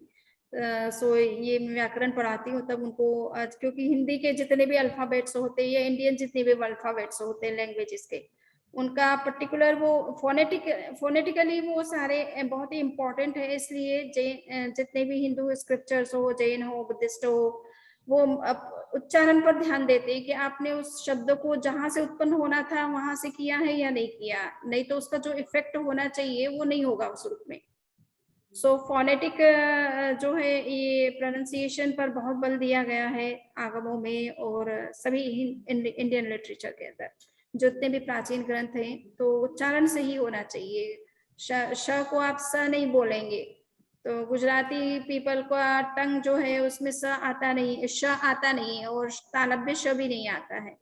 सो वो ट्विस्टिंग जो आनी चाहिए वो नहीं आती है उनकी। तो पर्टिकुलरली ये शास्त्र में ये सब चीजें बताई गई कि ये ध्वनियां किस तरह से हमारे शरीर के किस किस पार्ट से उत्पन्न होती है और उस पार्ट का यूज करने से ही वो सही ढंग से प्रोनाउंसिएशन होता है।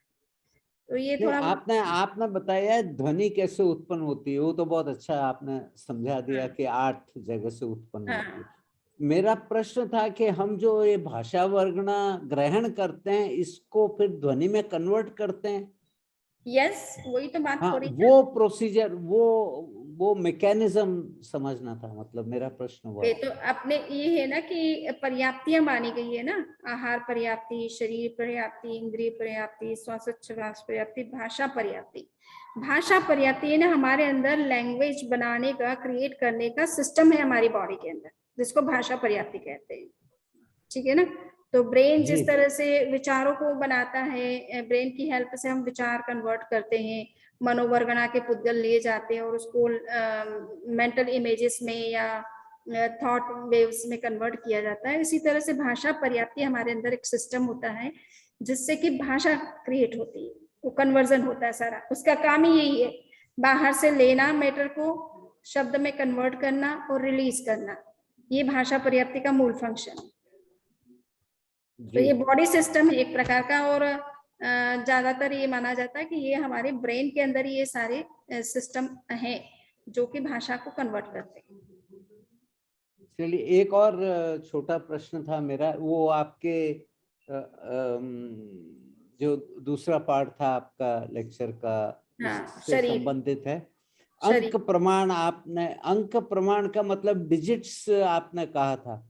हाँ, अंक का मतलब तो नंबर है, अंक का मतलब इतना 29 जो नंबर है इसमें बनता है टोटल। आप जब करेंगे डिजिट में लिखेंगे तो 29 डिजिट्स बनेंगे उसमें।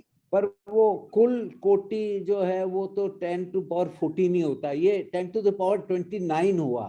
नहीं, कुल कोटि तो अलग बात हो गई, ये कोटा कोटि बता रहे हैं यहाँ पर। सो ये कुल कोटि नहीं, कोटा कोटि बता रहे हैं। जैसे ना करोड़ से का जो है गुना करने पर, तो करोड़ तो 7 होता है, तो 4 times you have to take Kota कोटि into कोटा कोटि। 1 करोड़ का 1 करोड़ से आप मल्टीप्लाई करिए। हाँ, तो 10 to 14 होगा। ओके, जो वो मैं ज्यादा मैथमेटिक्स में मैं बहुत 1 करोड़ is 10 to 7।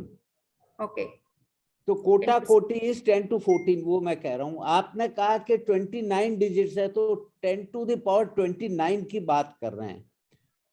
ओके, सो मैं इसका देखती हूँ कि प्रॉपर जो एग्जैक्ट कैलकुलेशन है ना 29 डिजिट के अंदर, वो एग्जैक्ट नंबर जो कहीं मिलता है, सो मैं उसको देखती हूँ।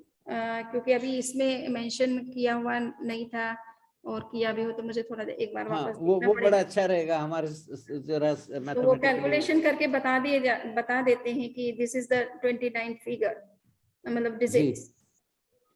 समृत में इसके बारे में कुछ कहना चाहूंगी। हाँ, बोलिए। हाँ, ये 10 to the power 20 मतलब 29 डिजिट जो आपने बताया ना, क्या ये तो मनुष्य की संख्या का नंबर है? और ये भंडारी सर जो बता रहे हैं ना, वो स्पीसीज या फैमिली या अपने जिस पर जो भी उसको डिराइव करे, बाद में जो भी नाम देंगे उसके, तो वहां पे कोटा कोटि वो वर्ड यूज किया जाता है। कोटा कोटि किसी संख्या, मतलब किसी एक का पॉपुलेशन बताने के लिए नहीं कहा गया है, ऐसे मेरी समझ में है। तो क्या ये सही समझ है मेरी? देखिए, अपने को ये देखना है कि जब कैलकुलेशन बताया जा रहा है तो वो कहाँ किस रूप में बताया जा रहा है। वो तो कुल कोटि वाला तो मतलब एक बीच में भंडारी जी ने ऐसे ही मेंशन कर दिया, बट उसका कोई रिलेवेंस नहीं है यहाँ पर अभी। हमको ये देखना है कि जब कोटा कोटि का एक कोटि लिखा जाता है, कोटा कोटि लिखा जाता है, कोटा कोटि में तो ये कोटि का कोटि से आपका वो करिए, मल्टीप्लाई करिए, तो वो कोटा कोटि नंबर फिगर बनेगा। अब वो कोटा कोटि में मान लीजिए आपको कह दिया कि 2 कोटा कोटि, इसका मतलब 2 करोड़ का 2 करोड़ से आपने गुना करने पर जो संख्या आ रही है उसकी बात है। सो वो मतलब कहने का मतलब कि मैथमेटिकल जो लैंग्वेज है उसको हमको समझना है पूरी तरह से। कोटि कहाँ है तो जस्ट 1 करोड़ लेना है, किंतु अगर कोटा कोटि कह दिया तो 1 करोड़ का 1 करोड़ से गुना करने पर जो फिगर बनता है उसको ध्यान रखिए। फिर अब वो नंबर कितना है, आपको 10 कोटा कोटि कहा जा रहा है तो 10 का 10 के साथ मल्टीप्लाई करके देखिए। जी, बस ये 2 ही प्रश्न थे मेरे। Thank you. बहुत बहुत ये- नई नई चीजें आपने बताई इस पे। वो तो मैं देखिए क्या जरा बताती, ये समझने तो का प्रश्न। हाँ, ये तो ज्ञानी पुरुष बताते समझी हैं। जी, हाँ, इसी क्वेश्चन को मुझे एक और भी पूछना था इसी क्वेश्चन के साथ, कि इसमें हाँ। मनोवर्गणा का भी कोई रोल होता है, कि भाषा वर्गणा और मनोवर्गणा और फिर ध्वनि, ऐसा कुछ मतलब कोई भी कन्वर्जन के लिए कोई सिस्टम होती है इसमें? इस विषय में ना आचार्य श्री महाप्रज्ञ जी की एक मैं पुस्तक पढ़ रही थी कि हमारा ब्रेन जो है, जो भी सोचता है उसमें भाषा वर्गणा का भी रोल है। भाषा वर्गणा का रोल है, यानी आप ब्रेन में जो लैंग्वेज तो आ ही रही है ना, कोई तरह की लैंग्वेज आ रही है सही, ब्रेन के, सही, है वही ना, मैं आप पूछ उस रही थी। लैंग्वेज में कुछ सोच रहे हैं, तो वो लैंग्वेज का ज्ञान आपके अंदर होना चाहिए पहले से, ठीक है ना। और आपका ये भाषा तंत्र भी वर्क कर रहा है, अंदर से एक्टिव है, तो ब्रेन में वो थॉट्स क्रिएट होते जा रहे हैं। सही, इसलिए कहा जाता है कि देवताओं के संदर्भ में ये बात कही जाती है कि भाषा पर्याप्ति और मन पर्याप्ति देवताओं की अलग अलग नहीं होती, एक ही होती है, यानी एक ही सिस्टम होता है जिससे भाषा बनती है और जिससे थॉट्स भी बनते हैं। तो उनके अंदर एक ही सिस्टम होता है, दो सिस्टम अलग अलग नहीं होते, किंतु ह्यूमंस के अंदर ये दो सिस्टम अलग अलग माने गए, ठीक है ना। भाषा पर्याप्ति वोकल कॉर्ड का रोल है इसमें, और थिंकिंग में जो है ब्रेन का रोल है। सो कहने का मतलब है कि लैंग्वेज ठीक है, आपका वोकल कॉर्ड अगर एक्टिव है तो आपके अंदर ब्रेन में भी कोई ना कोई लैंग्वेज बनती रहती है। सो वो कनेक्टेड है, एक दूसरे का सपोर्टिव है कहना चाहिए। So vocal cord is just to deliver the thoughts. It is yes, वो थॉट्स, मेंटल इमेजेस को क्रिएट करना, या वो हाँ, मनोवर्गणा के पुद्गल, परंतु वो किसी लैंग्वेज में होंगे ना। हाँ, सो लैंग्वेज का ज्ञान भी होना चाहिए ना, कि आप उस लैंग्वेज में सोचेंगे ना, जो भी सोचेंगे करेंगे तो। सही। तभी मतलब जिसकी लोअर कॉन्शियसनेस है, इंफीरियर जीव्स जैसे कहते हैं, विकलेंद्रिय, वो भी जो भाषा वर्गणा यूज करते हैं और उनकी जो मनोवर्गणा होती है, तो वो वहां पे भाव मन के साथ जुड़ेगा ना फिर तो। वो भाव मन ठीक है, वो तो मतलब कहना चाहिए कि उनके अंदर भी श्रुत ज्ञान तो है ना, तो भाषा के वाइब्रेशंस को वो रीड कर सकते हैं, हाँ, उसको अंडरस्टैंड कर सकते हैं, और हाँ, अपने तरीके से भाषा, यानी अनक्षरात्मक भाषा बोलते हैं, हाँ, वो हाँ, अक्षर नहीं होती है हमारे अंदर, जो अल्फाबेट्स हैं वो उनके अंदर नहीं है, अल्फाबेट्स का ज्ञान नहीं है उनको। हाँ, वो अपनी बात को कहने के लिए उनको जो टंग मिली है, तो उस टंग से जो कुछ कह सकते हैं वो कहते हैं अपने तरीके से। सही। मतलब वो अगर उनके और जो पास ट्रेनिंग दी जाती है, तो तोते वगैरह हैं, इनको प्रॉपर्ली ट्रेंड कर दिया जाता है, तो ये उसी तरह से बोल देते हैं, राम राम और सिया राम और कुछ भी बोल देते हैं, जो सिखाते हैं वही बोल देते हैं। तो उनको थोड़ा बोलना भी आता है, वो थोड़े हाँ, विकसित है, तो बोल भी हाँ, लेते हैं वो तो विकसित हो गए, पंचेंद्रिय हो गए। और जो विकलेंद्रिय है उसके मतलब किस तरह से वो होता है, हाँ, उसी वो को मुझे समझ में आता है। अनक्षरात्मक, उनका अनक्षरात्मक ध्वनि होती है, मतलब अक्षर नहीं होते, अल्फाबेट्स नहीं होते हाँ, हैं। हाँ, तभी मतलब भाषा और ध्वनि को हमें अलग समझना है। कम्युनिकेशन की पावर है उनके अंदर, हाँ, टंग है इसलिए, तो वो हाँ, कम्युनिकेट कर लेते हैं अपनी बात को, बट सही, ठीक है, लैंग्वेज नहीं है उनके पास में। सही, सही। हाँ, भंडारी सर, आपका प्रश्न अगर आगे कुछ नहीं हो तो मैं विशाल जी को मौका दूं। एक एक दूसरा प्रश्न था, ये थोड़ा क्लैरिफिकेशन अगर। हाँ हाँ, हाँ बिल्कुल, हाँ, आप बताइए, तो बिल्कुल बताइए। ये आपने कहा विक्री एक शरीर जो है वो ग्रहण कर सकते हैं हम कभी कभी, पर जो जो पोखरना साहब बता रहे थे अणिमा सिद्धि के बारे में, या वो एक्चुअली मेरे विचार में वो कॉन्शियस बॉडी है, जिसको आप आहारक शरीर कहते हैं। आप कुछ भी जानने का प्रयत्न करते हैं तो आपकी कॉन्शियस बॉडी बनती है, तभी आप जान सकते हैं, आप वैक्रिक बॉडी से नहीं जान सकते। ऐसा मेरा मेरी धारणा थी। तो इस पे आप क्या, आपसे क्लैरिफिकेशन करना चाहूंगा कि आपने तो कहा कि वो खाली जब तीर्थंकर होते हैं और उनसे जानने का होता है तब वो शरीर ग्रहण करके वहां जाते हैं या जो भी, तो वो कोई मेरा ऐसा उसमें है कि जब भी हम कोई नई चीज जानने का प्रयत्न करते हैं तो कॉन्शियस बॉडी बनती है during that period. It's not necessary कि वो तीर्थंकर से ही जाने, वो जानने वाली जो शरीर की बॉडी है उसको हम कॉन्शियस बॉडी, या जो आप कहते हैं आहारक शरीर, आहारक शरीर, कम्युनिकेशन हाँ, बॉडी, वो टेम्पररी हर वक्त बनता रहता है whenever one is trying to understand something or know something. नहीं तो बात ये है ना कि वो आप किसी समय जब जान रहे हैं वो कर रहे हैं, परंतु सपोज आपको कोई प्रश्न का आंसर नहीं आ रहा है और आप किसी मान लीजिए पोखरनाथ साहब बहुत दूर हैं, कहीं अमेरिका में आए हुए हैं, तो उनसे आप कम्युनिकेशन कैसे करते हो? फोन मोबाइल नहीं यूज करना है आपको, तो आपको कैसे करना है कम्युनिकेशन? कोई मैसेज नहीं क्रिएट करना है, जस्ट आपको स्वयं को डायरेक्टली उनसे कम्युनिकेट करना है। कैसे करेंगे आप? हाँ, पर वो जानना चाहते हैं तो आहारक शरीर चाहिए। आहारक शरीर चाहिए, तो वही तो है ना कि वो हाँ, शरीर की क्षमता, not only हाँ, वैक्रिक तो शरीर। वो शरीर आप पैदा कर सकते हो क्या? आप जनरल व्यक्ति, कॉमन व्यक्ति के अंदर वो कैपेसिटी होती ही नहीं, वो पावर होती ही नहीं उस बॉडी को क्रिएट करने की। उसको नॉलेज ही नहीं है ना उस चीज का कि वो बॉडी क्रिएट कैसे होती है, ना उसके अंदर वो पावर है। वो तो आप क्लैरिफाई करिए, मुझे नहीं पता है, पर मैं हाँ, तो मेरा तो कहने का ये धारणा है कि जब भी आप जानने का प्रयत्न करते हैं वो बॉडी अपना आप क्रिएट होती है। That is to know. अब पहली बात उतने टाइम के लिए ये कॉन्शियस बॉडी फिर और क्या हो गई? इसका क्या स्वरूप है? जैसे 5 प्रकार की बॉडी है, उसके अलावा कॉन्शियस बॉडी क्या चीज है? नहीं, मुझे नहीं पता, मैं आपसे पूछ रहा हूँ। तो मूल बात ये है कि आपकी आत्मा क्या करेगी? ये सब दूसरी बॉडीज की ये सारा काम करेंगे। आत्मा का काम है भाई जानने का, उसको जरूरत ही नहीं किसी बॉडी की। उसको तो उसी की पावर है ये जानने की। ज्ञान जो कुछ हो रहा है किसी भी शरीर में जीव हो, जानने का काम तो चेतना करती है, आत्मा करती है, ये काम उसका है। उसमें किसी कॉन्शियस बॉडी को क्रिएट करने की जरूरत ही कहाँ है? जरूरत ही नहीं है। वो बॉडी तो फिजिकल है, उसमें तो जानने की क्षमता थोड़ी होती है, वो तो जड़ है, वो तो मैटर से बनी हुई है, मैटर में जानने की क्षमता थोड़ी है। ज्ञान की शक्ति तो जीव में होती है ना, सुचेतना से संबंध है उसका। वो आपकी कॉन्शियसनेस वर्क करती है उस समय, जब कभी आप जान रहे हो आपकी कॉन्शियसनेस वर्क कर रही है उस समय, आपकी प्योर कॉन्शियसनेस जिसे अपन कहें, उस समय उसका रोल, जो भी जानने की जितनी भी क्रिया हो रही है। अब उसमें रिएक्शन अगर कुछ आप कर रहे हो, कि गुस्सा कर रहे हो, कोई बात गलत आपको नॉलेज में आने पर, तो वो गुस्से में आपका मोहनी कर्म साथ में ऐड हो गया, क्रोध मोहनी, तो उसकी एनर्जी आपके साथ ऐड हो गई। बट जानने की जो फंक्शन है वो, चाहे आप राइट जान रहे हो चाहे रॉन्ग जान रहे हो, वो चेतना से जानते हो, और रॉन्ग जानते हो उसमें मोहनी कर्म का प्रभाव है साथ में, तो इसलिए आप उसको रॉन्ग जानते हो, सत्य को। किंतु अगर आप सत्य का ही एनालिसिस कर रहे हो, ट्रूथ को ऑब्जेक्टिव तरीके से समझ रहे हो, तो आपकी प्योर कॉन्शियसनेस वर्क कर रही है उसमें। जी, सही है। उसकी जितनी भी अभी आपके अंदर पावर डेवलप है, उतनी पावर में ही वो जान पाएगी। बट जितना भी जान रही है वो प्योर कॉन्शियसनेस ही वर्क कर रही है उसमें कहीं बॉडी की जरूरत ही नहीं है। बॉडी तो इसलिए है कि हमारी सोल जो है एक प्रकार की एनर्जी है, वो एनर्जी बिना विदाउट बॉडी वर्क नहीं कर सकती है। सो उसको कोई ना कोई बॉडी चाहिए साथ में, कब अपने आप को एक्सपोज करने के लिए, फंक्शन करने के लिए।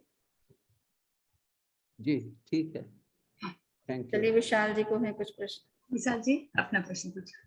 शमनी जी, मतलब वंदना बहुत दिनों बाद दिखाई दे रहे हैं विशाल। हाँ, शमनी जी, मेरा एक प्रश्न था, थोड़ा सामान्य था, पर फिर भी मुझे लगा जरा आपसे थोड़ा क्लैरिफिकेशन लूं मैं। एक कुछ सालों पहले मैंने एक वर्कशॉप किया था ट्रांसेंडेंटल मेडिटेशन, महर्षि महेश योगी जी का, और उसमें एक उसके बिगिनिंग ओरिएंटेशन में बताया जाता था कि भाई जो ये मेडिटेशन में थोड़ा आगे जो चले जाते हैं, ये इसकी इसमें तो ऐसे पावर्स आ जाते हैं कि मतलब वो शरीर, मतलब जमीन से वो ऊपर फ्लोट होने लगते हैं। अब ये जो कैपेबिलिटी है, ये कैपेबिलिटी, मतलब मेरी समझ ये है कि एक हमारा जो मनुष्य शरीर है, औदारिक शरीर, उसकी तो ये क्षमता, उसकी कैपेबिलिटी में शायद ये नहीं आता है।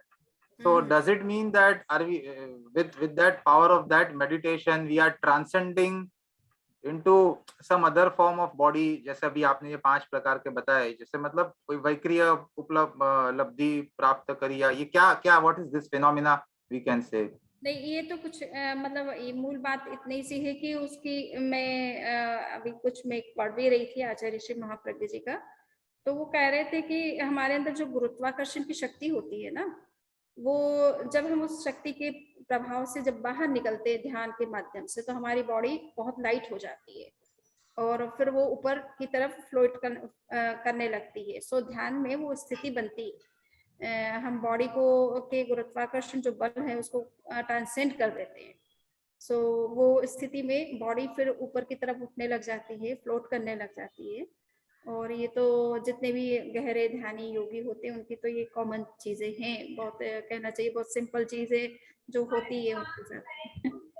वो तो मतलब एस्ट्रल प्रोजेक्शन, इन्हें आकाश में गमन भी करते हैं, आउट ऑफ बॉडी भी चले जाते हैं, ट्रेवल करने के आ जाते हैं, दूर दूर तक कम्युनिकेशन करके आ जाते हैं। हिमालय के किसी योगी से मिलना है मान लीजिए, तो कहा जाता है, आचार्य महाप्रज्ञ जी भी कुछ लोगों का ही कहना है कि वो रात में अपना योग से बाहर, शरीर योग से बाहर निकल जाते थे और जिनसे कम्युनिकेशन करना करके आ जाते थे। मतलब ये तो एक जेट इंजन के जैसी एक कैपेबिलिटी हो गई, मतलब you are escaping that gravity, जैसे जेट कोई एक रॉकेट इंजन कैसे ग्रेविटी ब्रेक करके ऊपर चले जाता है। वो पढ़ रही थी मैं, वो एग्जैक्ट कोटेशन भी बता दूंगी। सो आचार्य श्री ने, अच्छा हुआ आपने प्रश्न पूछ भी लिया और कल मैं पढ़ी रही थी वो पॉइंट को। अच्छा अच्छा। This protein body is not affected. एक महाप्रज्ञ जी की एक पुस्तक है महावीर की साधना का रहस्य, उसको जरूर पढ़िए आप। तो और जैन योग पुस्तक पढ़िए, उनके अनुभव से निकली हुई बहुत सारी चीजें जो वो स्वयं ने अपने लाइफ में उन्होंने उस चीज को एक्सपीरियंस किया है। Okay. Mahavir So I wanted to add कि ये protein body is not affected by gravity. Protein body तो ये तो ग्रेविटी से अफेक्टेड होती ही नहीं है। हाँ, ये तो कहीं ट्रेवल कर सकती है, तो इसकी तो कैपेसिटी अनइमेजिनेबल है। ये इसीलिए कहा जाता है ये विक्रिय शरीर है, ये ग्रेविटेशनल, ये आपके स्थूल शरीर के पर ही ग्रेविटेशनल पुल काम करता है, बाकी और किसी पे काम नहीं करता। जी ओके। जी मैं इसको भी आप मतलब इतना उस स्टेट में ले जा सकते हो कि ये उसको भी स्किप कर जाए। हाँ, मतलब पखवाड़ा सर भी इसके बारे में कुछ कहना चाहते हैं। हाँ पखवाड़ा जी बताइए। हाँ विशाल जी, एक्चुअली समनी जी और विशाल जी, मैंने महर्षि महेश योगी जी के साथ काम किया है बेंगलोर में 78-79 के अंदर, और उसको फ्लाइंग सिद्धि कहते हैं, फ्लाइंग सिद्धि। हाँ। मैंने उसका डिमॉन्स्ट्रेशन देखा है, एक्चुअली हमारे इंस्टीट्यूट में किया था 3-4 जनों ने। तो उसमें वो क्या करते हैं कि वो एक कुछ मंत्र का उच्चारण करते हैं, मतलब, और वो उच्चारण करने के बाद में ऐसा होता है कि वो एक्चुअली पालती मार के बैठते हैं, लेकिन जो ही वो मंत्र का उच्चारण करते हैं 5-1 मिनट में, 5-7 मिनट के अंदर, वो उनकी जो ब्रीदिंग है वो बहुत फास्ट हो जाती है, बहुत फास्ट मतलब बहुत फास्ट, और इतनी फास्ट हो जाती है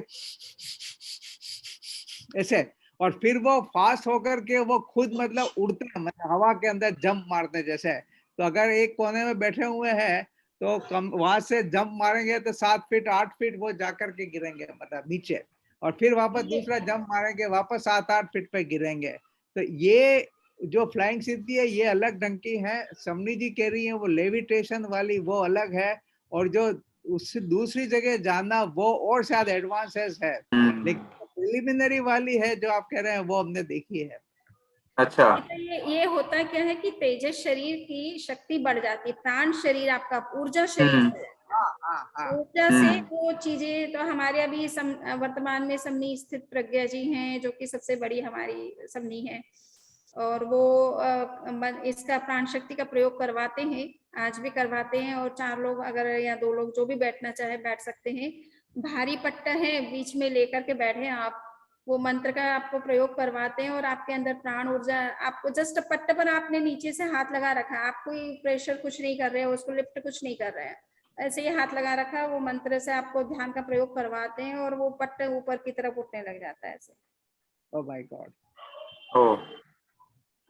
तो ये आज भी वो आप जाना चाहो, करना चाहो तो आज भी करवा दे वो समझ ये। हाँ, जैसे कलिकाल सर्वज्ञ हेमचंद्राचार्य जी जो है, तो उनको कुमारपाल राजा के सामने जब बताया गया कि भाई उनको भी कोई चमत्कार बताना है जैन धर्म का, जैन धर्म वैसे चमत्कार में मानता नहीं है, पर वो उस टाइम सैविक के सामने कुछ था तो उनको ऐसा करना था, तो उन्होंने बोला कि मेरे नीचे 7 लेयर बना दो, उसके ऊपर मैं बैठता हूँ, और फिर मैंने जब वाचना देना शुरू करता हूँ तो एक के बाद एक लेयर निकालते रहना, और मैं हवा में रह के आपको वाचना देता रहूंगा।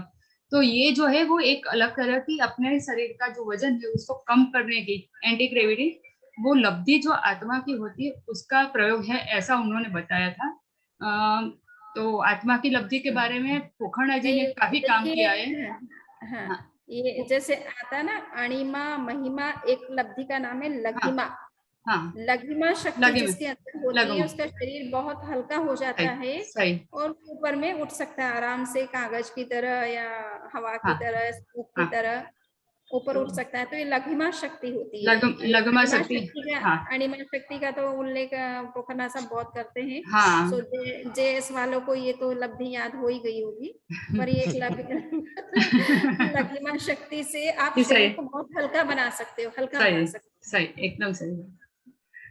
तो ये विशाल जी, शायद मुझे लगता है कि आपका क्वेश्चन का आंसर मिल गया होगा आपको। यस यस यस, हाँ हाँ, जी। हाँ, और किसी का कोई प्रश्न हो तो पूछ सकते हो। हो। भंडारी साहब, आप जितने भी क्रिटिकल क्वेश्चन पूछ सकते हैं, आपको पूछना है। मैं कभी कहती हूँ तो ये नहीं कि आप प्रश्न ना पूछे पर मेरा ये कहना है कि ये तीर्थंकरों की जो या आचार्यों की लिखी हुई बातें हैं, तो उनको किस तरह से प्रूव कर सकते हैं, वो पॉजिटिव वे में उसको सोचना, उसका तरीका खोजना आपका काम है और वही करने की चेष्टा कर रहा हूँ। ये भाषा क्रॉस वर्णने क्वेश्चन का और मेरे को क्रिटिकल क्वेश्चन आप सारे पूछिए, ताकि आप जो साइंटिफिक रिसर्च के माध्यम से इन चीजों को किस तरह से प्रूव किया जा सकता है, वेरीफाई किया जा सकता है, तो वो आप उसका तरीका आपको मिल सके। क्वेश्चन आंसर करने से कभी कभी जी। कुछ बातें ध्यान में आती है और बता सकते हैं। निश्चित वासनवाला जी, आप अपना प्रश्न पूछ सकते हो।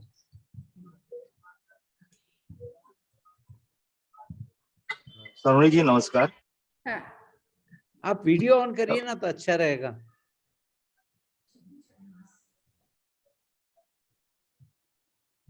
नमस्कार सभी बुभुक्षों को मेरा नमस्कार। मेरा ये सवाल था कि ये एक तो हो गया औदार्य शरीर, जो हमारा स्थूल शरीर है वो, हाँ, उसका तो जब आत्मा छोड़ देती है शरीर तो विसर्जन हो जाता है। तो बाकी यस, के जो शरीर है, तो बाकी के 4 शरीर, उसका विसर्जन होता है या वो इनका यूज रहता है और दूसरा कोई आत्मा उसमें आ जाता है? वो शरीर विसर्जित होता नहीं है, वो तो आपके साथ रहता है। तो उसमें दूसरी आत्मा तो कैसे आएगी? आपकी आत्मा रहेगी ना उसमें, तो दूसरी को तो नहीं, प्लेस वहां पे। जैसे देवों का शरीर है, तो हाँ, वो उसका वो देवों का दूसरा, जब दूसरे देव आते हैं तो दूसरा शरीर आता है या वही शरीर में दूसरे देव आते हैं? नहीं, वो शरीर तो उनका वहीं समाप्त 6 महीने पहले उनको इंडिकेशन मिल जाता है कि उनका लाइफ स्पान पूरा होने वाला है, और जैसे ही उनकी डेथ होती है वो कपूर की तरह उड़ जाता है, उसको जब बर्न करने की जरूरत नहीं होती है। बाकी सब शरीर में भी ऐसा ही होता है? मन से वैक्रिय शरीर तो कपूर की तरह उड़ जाता है, और औदारिक शरीर को आप जैसे क्रिमिट करते हो, बर्न करते हो या बरीड करते हो, जो कुछ कर, तो वो धीरे धीरे डिस्पर्स होता जाता है, उस डिटेरियोरेट होता जाता है और दूसरी चीजों में कन्वर्ट होता जाता है। बाकी तेजस शरीर है और कर्म शरीर है, ये तो हमेशा जीव के साथ लगे रहते हैं, नए कर्म आते रहते हैं, पुराने कर्म पार्टिकल से डिसोसिएट होते रहते हैं। सो वो कंटिन्यूअस प्रोसेस उनके अंदर चलती रहती है। और आहारक शरीर की बात है तो आहारक शरीर तो टाइम बीइंग के लिए क्रिएट होता है, और उसका टाइम मैक्सिमम मेरे ख्याल से कितना समय माना गया, उतने समय के लिए वो क्रिएट होता है और फिर वो डिसअपियर हो जाता है, वो मर्ज हो जाता है वापस। कहा जाता है कि राइट या लेफ्ट, जहां तक है मुझे लेफ्ट का याद है, तो लेफ्ट के इस कंधे से उसको क्रिएट किया जाता है, यहाँ से वो पुतला निकलता है और ट्रेवल करता है जहां जाना है वहां तक। उसको अगर बता दिया है कि भगवान महावीर, मान लीजिए कि मैं यहाँ बैठी हूँ और मैं उस पुतले को भेजती हूँ कि भगवान महावीर, मुझे मालूम है कि अभी जयपुर में सपोज, तो वो जयपुर तक जाकर के रुक जाएगा। वहीं पर अगर भगवान महावीर सपोज किसी कारण से वहां से बिहार कर गए, तो वो पुतला वहीं स्टक हो जाएगा, वहां से फिर आधे हाथ का उससे फिर एक नया पुतला निकलेगा, वो फिर नेक्स्ट में कि महावीर जहां होंगे वहां तक वो ट्रेवल करेगा। फिर वो उसमें आकर के जयपुर वाले पुतले में मिलेगा, जयपुर वाला पुतला आकर के मेरे अंदर समाहित हो जाएगा, फिर वापस इस राइट हैंड लेफ्ट हैंड से जहां से निकला है उसी से अंदर समाहित होकर के डिसॉल्व हो जाएगा। Okay okay, thank you. निश्चित जी, इस बारे में ऐसा होगा, मतलब जो समणी जी ने तो बताया, पर आपका अभी- क्वेश्चन जो है तो सभी के पास सभी वर्गणा नहीं होती। वैक्रीय वर्गणा हमारे पास होना जरूरी नहीं है। जो औदारिक बॉडी होता है उसको वैक्रीय वर्गणा होना जरूरी नहीं है। जिसके पास वैक्रीय वर्गणा है और वैक्रीय शरीर है उसके पास औदारिक नहीं होती है। तो ये जो लब्धि वाली बात है वो डिफरेंट होती है। तो अभी जो डिस्कस हो रहा है वो शरीर और लब्धि दोनों अलग अलग से डिस्कस हो रहा है। तो आपका क्वेश्चन अगर इस तरह से कुछ हो तो आप वापस समझ से क्लैरिटी करवा सकते हो। मैक्सिमम एट ए टाइम मनुष्य के पास में 4 शरीर हो सकते, 4 5 शरीर एक साथ कभी नहीं होते। तेजस कार्बन शरीर हमेशा रहेंगे ही रहेंगे। आप या तो औदारिक शरीर हैं या वैक्रीय शरीर है आपके पास में, या औदारिक शरीर है और आहारक शरीर है। इस तरह से 4 शरीर ही एक साथ पाए जा सकते हैं। 5 शरीर तो एक साथ कभी किसी जीव में नहीं मिलेंगे आपको, पर हाँ वो अलग अलग टाइम में उन 5 शरीरों को ले सकता है। मनुष्य के अंदर 5 शरीर की संभावना है कि अगर उसके अंदर वो आहारक लब्धि जिसे कहा था, अगर वो उसके अंदर है तो वो आहारक शरीर भी क्रिएट कर सकता है। उसके अंदर वैक्रीय लब्धि है तो वो वैक्रीय शरीर भी क्रिएट कर सकता है। सो उसको उसमें संभावना 5 शरीर को क्रिएट करने की है। बाकी एट ए टाइम प्रेजेंस जो है वो 4 शरीर की हो सकती है। 5 शरीर एक साथ प्रेजेंट नहीं होते किसी भी के अंदर। और अभी जैसे मैंने इस प्रेजेंटेशन में बताया ना कि बद्ध शरीर और मुक्त शरीर, तो उसमें आप देखेंगे कार्बन शरीर, तेजस शरीर भी जो है दोनों रूप में है। बद्ध में रूप में भी है और मुक्त रूप में भी है। तो पुराने कर्म हटते रहते हैं, नए कर्म आते रहते हैं, पुराने जाते रहते हैं, नए आते रहते हैं। तो ऐसे पुराने कर्म भी बहुत अनंत आप छोड़ चुके हो और वर्तमान में जो है वो भी अनंत आपके साथ में है। सो कहने का मतलब है कि इस तरह से वो चेंजिंग चलती रहती है। उसमें तो डिसोसिएशन एसोसिएशन कंटिन्यूअस प्रोसेस चलती रहती है। यानी वर्गणा जुड़ती रहती है, छूटती रहती है। नया मैटर ऐड होता रहता है, पुराना होता रहता है। और वो शरीर जो आजकल बॉडी का जो है वो ऑर्गन्स भी ट्रांसप्लांट किए जाते हैं, तो नए पुराने ऑर्गन्स निकाल दिए जाते हैं, नए चले आ जाते हैं। तो वैसे प्रोसेस हर बॉडी के अंदर चलती रहती है। हाँ, निश्चित जी, अगर आपका प्रश्न अब और कुछ हो गया। हाँ, धन्यवाद निश्चित जी। हाँ, पोखरणा जी, आप अपना प्रश्न पूछ सकते हैं। हाँ समनी जी, एक प्रश्न और आया दिमाग में कि भाषा वर्गणा की जो आपने बात कही, मतलब एक तरफ हम कह रहे हैं कि ज्ञान है वो आत्मा का गुण है।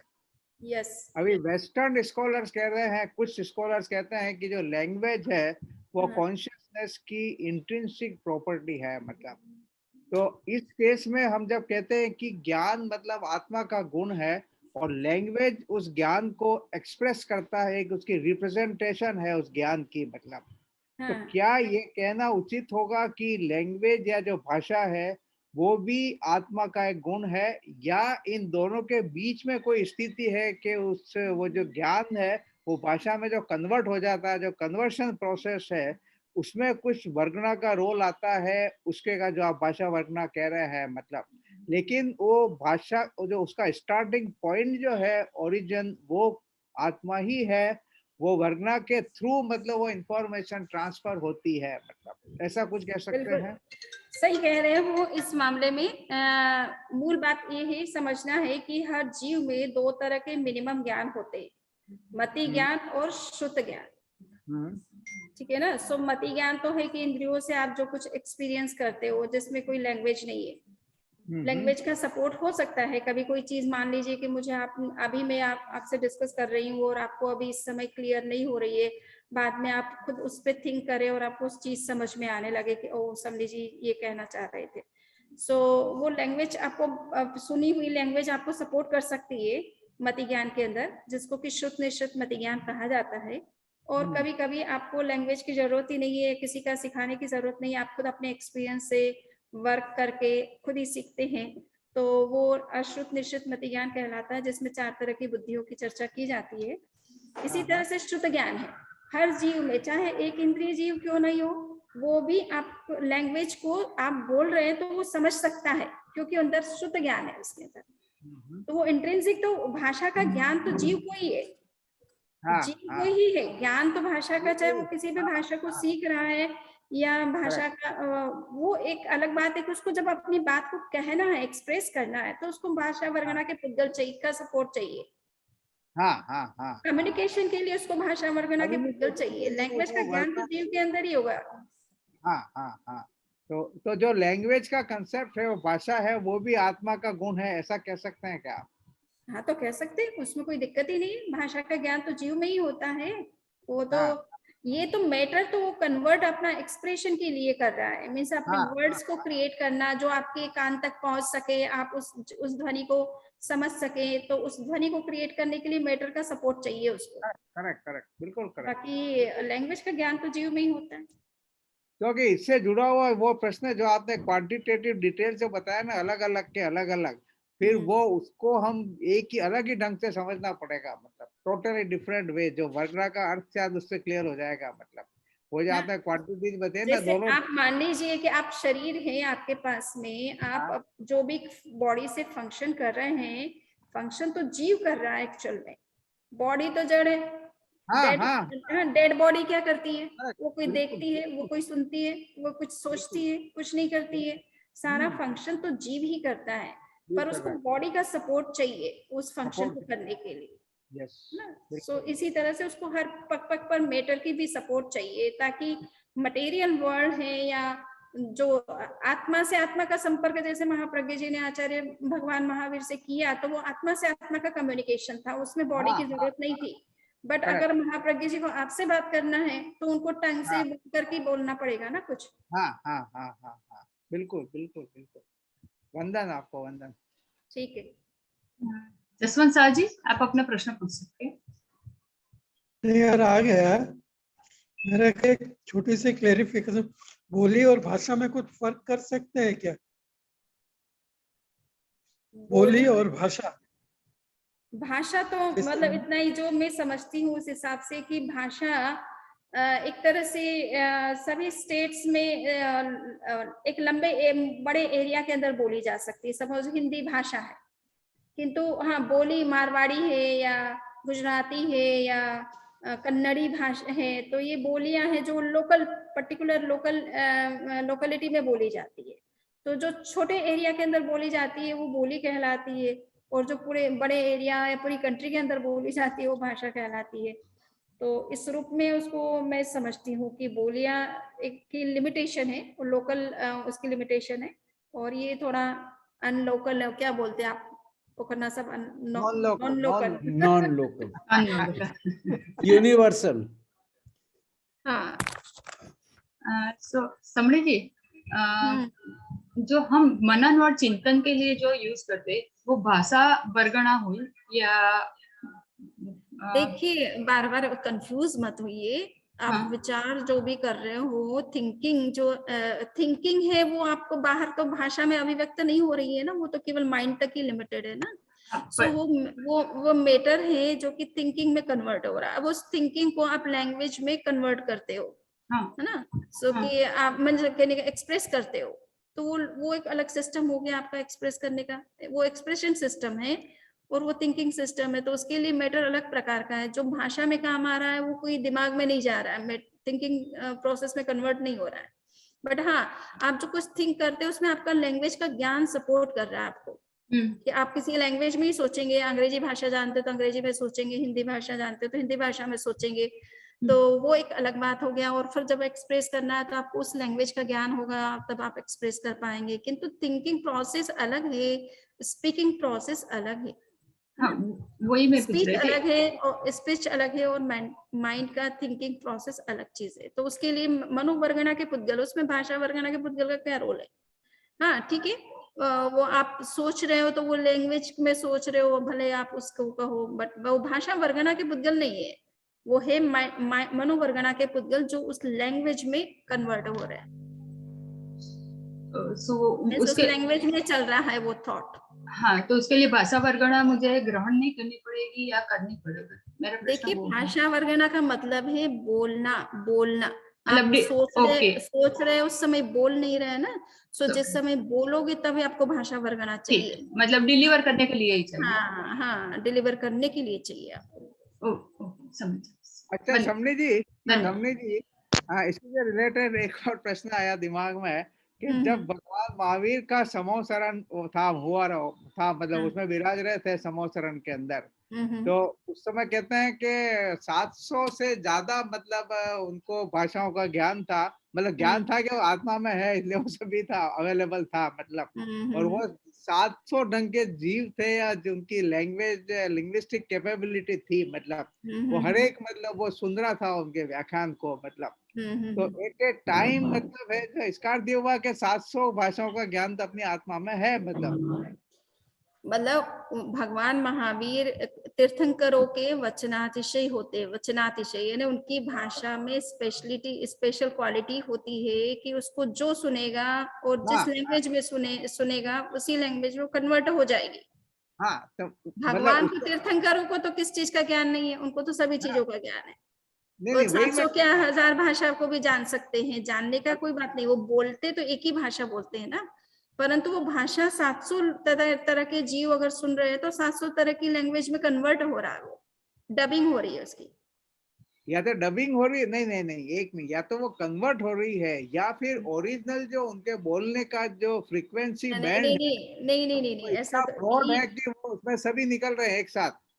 अब ये तो फिर थोड़ा सा ये भी आपका पॉइंट मुझे कहीं सही लगता है, परंतु बात ये है कि लैंग्वेज हमेशा वो एक ही बोलेंगे। अर्धमागधी भाषा में वो बोल रहे थे, अब उसके वाइब्रेशंस इस तरह की है या उसकी फ्रीक्वेंसी इस तरह की है कि वो कन्वर्ट हो रही है, वो एक अलग बात है। ये उनका अतिशय जो है ना उनके अंदर वो अतिशय की ये विशेषता है कि वो उनके वर्ड्स को कन्वर्ट कर देती है या उसकी फ्रीक्वेंसी को चेंज कर देती है पर्सन टू पर्सन, जो भी लिसनर है उसके हिसाब से। नहीं, वो तो जो अपने को सुनाई दे रहा था या आम आदमी को सुनाई दे रहा था वो अर्धमार्गी था, लेकिन जो कोई शेर बैठा हुआ हो मान ला, या कोई है जो हाथी हो जैसे, उसको जो सुनाई दे रहा है वो अपनी भाषा में कहेगा कि ये तो इन भाषा में बोल रहे हैं, मतलब उनकी भाषा अलग होगी, वो अर्धमार्गी नहीं होगी, मतलब। तो उस केस में ये भी पॉसिबिलिटी है कि वो 700 ही भाषाओं का ज्ञान एक साथ निकल रहा था साइमल्टेनियसली, तो सभी फ्रीक्वेंसी एक साथ थी, मतलब। ये तो थोड़ा कहना थोड़ा मुश्किल लग रहा है मुझे, जस्ट इतना ही कहना है कि कोई भी तीर्थंकर हो एट ए टाइम एक ही प्रकार की भाषा बोलते हैं, वो कन्वर्ट होती है उनके अपने अतिशय के कारण से, उनकी पुण्याई है, पुण्य का बल है उनके पास में, तो वो शक्ति अंदर में है, उनकी वाणी में वो शक्ति है उनके, जो कि कन्वर्ट करती है, जिस पर्सन के कान में पड़ेगी उसी की भाषा में वो उसको समझ में आएगी। तो ये आप उसकी उस शक्ति के प्रभाव से ऐसा बोल सकते हो, मतलब बोलने में एक ही प्रकार की बोलेंगे, वो 700 प्रकार के कैसे बोल सकते हैं ना, नहीं बोल नहीं सकते, वो उसमें साथ में साइमल्टेनियसली निकलती है, वो पूरा फ्रीक्वेंसी ग्रुप निकलता है, तो हम जो पिकअप करते हैं वो उसको वो उनका अतिशय कह सकते हो, भले वो ही अतिशय का काम है, उस अतिशय का यही काम है कि वो उस फ्रीक्वेंसी में उसको कन्वर्ट करता जाए, मतलब जैसे ही वो एक वर्ड बोले उसी में कन्वर्ट कर दे। बिल्कुल करेक्ट, बिल्कुल करेक्ट। हाँ, ये एक अच्छा तरीका है इंटरप्रेट करने का। हाँ, वो साइंटिफिक भी लगेगा थोड़ा उस ढंग से। हाँ, चलिए विशाल भाई। विशाल जी, हाँ विशाल जी। हाँ श्रवणी जी, ये अभी अशेषा जी ने जो सवाल किया था ना, उसी के संदर्भ में मतलब एक प्रश्न था, काफी समय से मेरे माइंड में था। अब ये जो एक बात है कि जो मनोवर्गणा के पुद्गल है, ये तो तभी हम ग्रहण कर सकते हैं जब हमारे पास मन हो, बराबर। और मति ज्ञान और श्रुत ज्ञान ये भी हम तभी ग्रहण कर सकते हैं जब हमारे पास मन हो, संगनी पंचेंद्रिय जीव हो, तभी मति ज्ञान और श्रुत ज्ञान की कैपेबिलिटी उसमें आती है। एकेंद्रीय जीव में मति ज्ञान श्रुत ज्ञान नहीं होता है। हाँ सॉरी, बराबर, वो बराबर है। मतलब मेरा मूल प्रश्न ये था कि कोई भी नॉलेज अगर हमारे पास आज है, तो can we say that it is nothing but synthesis of मनोवर्गणा पुद्गल। मेरे पास कोई एक पर्टिकुलर नॉलेज है, खाना बनाने का नॉलेज है, या कोई भी एक कला की मेरे पास कोई जानकारी है, कोई भी प्रोफेशन का नॉलेज है, so it is nothing but accumulation और सिंथेसिस ऑफ मनोवर्गणा पुद्गल। देखिए, नॉलेज का पुद्गलों से कोई संबंध नहीं, ठीक है। नॉलेज तो आपकी चेतना का काम है, और चेतना किसके पास नहीं है? एक इंद्रिय जीव के पास में भी है, 2 इंद्रिय वाले के पास में भी है, 5 इंद्रिय वाले के पास में भी है, ठीक है ना। सो चेतना का काम है ज्ञान करना। अब जिसमें जितनी चेतना विकसित है वो उतना ज्ञान कर सकता है, और फिर साथ में उसकी और उसका कारण और उसके सपोर्टिव सिस्टम उतने ही होंगे उसके पास में। एक इंद्रिय जीव के पास एक बॉडी है जिसके माध्यम से वो ज्ञान कर सकती है, क्योंकि उसकी चेतना का विकास ही इतना ही है, इसलिए उसका फिजिकल रूप भी वैसा ही बना उसके कारण से, तो उसको वैसा ही अपरेटस मिला है। तो क्षोपशम जितना होता है उतना आपकी बॉडी में भी उस तरह के डेवलपमेंट होते हैं। अगर क्षोपशम उतना नहीं है तो उतना डेवलपमेंट नहीं होता है, तो आपके सोर्स जो है वो भी लिमिटेड ही होते हैं आपके पास में।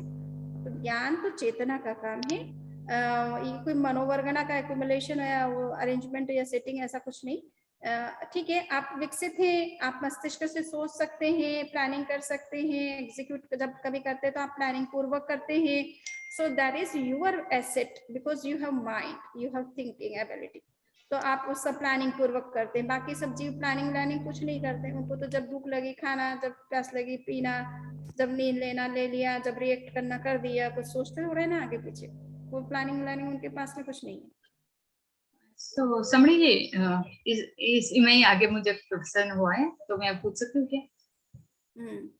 हाँ बोलिए। तो कोई भी वर्गणा ग्राह्य करना, वो ग्राह्य वर्गणा तो है, पर हमारे आत्मा के साथ उसको या हमारे जो भी उपयोग में लेने के लिए उसको ग्राह्य करना, वो कैपेसिटी क्या हम एनहांस कर सकते हैं या नहीं कर सकते? या वो कैपेसिटी एनहांस करने की कैपेसिटी अपने पास नहीं है, सिर्फ ग्राह्य? बहुत कर सकते हैं। मैंने वैसे आपने इंटरनेशनल कॉन्फ्रेंस के टाइम में मेरा देखा होगा प्रेजेंटेशन, 5 ज्ञान के ऊपर जो दिया था, तो उसमें ये है कि अभी आपकी शक्ति तो बहुत लिमिटेड आप यूज कर रहे हो, आप इसको बहुत एनहांस कर सकते हो, और बहुत दूर तक सुन सकते हो, देख सकते हो। आपकी इंद्रियों की शक्ति भी बहुत कुछ है आपके अंदर जो विकसित होनी बाकी है अभी। आप तो बहुत हार्डली 10% 5% यूज कर रहे हो, 95% अभी आपको पता ही नहीं है अपनी पावर के बारे में। सो कहने का मतलब कि ये इंद्रिय स्तर की बात है, बाकी आगे के स्तर को ज्ञानों की कैपेसिटी तो आप देख ही रहे हो, ये शास्त्रों में ये लिख रहे हैं, कितना कैलकुलेशन बता रहे कहाँ कहाँ तक का। तो सिलेक्टिव वर्गणा के लिए हम प्रयास करें तो हम कर सकते हैं इसके लिए। वर्गणा तो चलिए, वर्गणा के चक्कर में मत जाइए, आप अपनी क्षमता का विकास करिए, चेतना का विकास। हाँ, चेतना का वर्गणा तो अपने आप उससे अट्रैक्ट होती है, आपके अंदर जो कैपेबिलिटी होती है उसके हिसाब से वो वर्क करती है। आपको आपके प्रयत्न करने से कुछ नहीं होगा, वो बाहर के एनवायरनमेंट में आप कुछ चेंज नहीं कर सकते, वो तो नेचुरल तरीके से, नेचुरल मेथड से काम करती है, लॉस के अनुसार काम करती है। आपके अंदर है कि नहीं वो पावर, जो कहते हैं ना वो एंटीना, क्या बोलते हैं उसको, रिसीव करने का, रिसीविंग पावर आपके अंदर कितनी है? पहली बात पावर अपनी बढ़ाइए, तो वो नेचर तो आपको सपोर्ट करने को तैयार ही है, उसके पास तो बहुत कुछ है। क्वेश्चन वही था कि अपनी रिसीविंग पावर बढ़ाने से क्या वो वर्गणा एड्रेस ज्यादा कर सकते हैं, कोई पर्टिकुलर इंटरनल जो है ना, हाँ, रिसीविंग पावर, रिसेप्शन पावर आपकी बढ़ानी जरूरी है, और उसके लिए साधनाएं हैं, ध्यान है, अभ्यास है, ट्रेनिंग से है, सब चीजों की। धन्यवाद स्वामी जी। और किसी का कोई प्रश्न है? बस बहुत टाइम हो गया। हाँ, तभी हाँ, लोग कहेंगे इतना लंबा लंबा करती है शीशा, तो फिर अटेंड नहीं करेंगे नेक्स्ट टाइम। नहीं, लोगों को जानने को, मुझे तो बहुत जानने को मिलता है, लोगों का तो पता नहीं, मेरे तो बहुत डाउट्स क्लियर होते हैं। हाँ, धन्यवाद स्वामी जी। आपके मंगल आशीष को प्रार्थना करते हैं। चत्तारि मंगलम अर्हंता मंगलम सिद्धा मंगलम साहु मंगलम केवली प्रणतो धम्मो मंगलम। चत्तारि लघुत्तमा अर्हंता लघुत्तमा सिद्धा लघुत्तमा साहु लघुत्तमा केवली प्रणतो धम्मो लघुत्तमो। चत्तारि शरणं प्रवच्चामि अर्हन्ते शरणं प्रवच्चामि सिद्धे शरणं प्रवच्चामि साहु शरणं प्रवच्चामि केवली प्रणतं धम्मं शरणं प्रवच्चामि।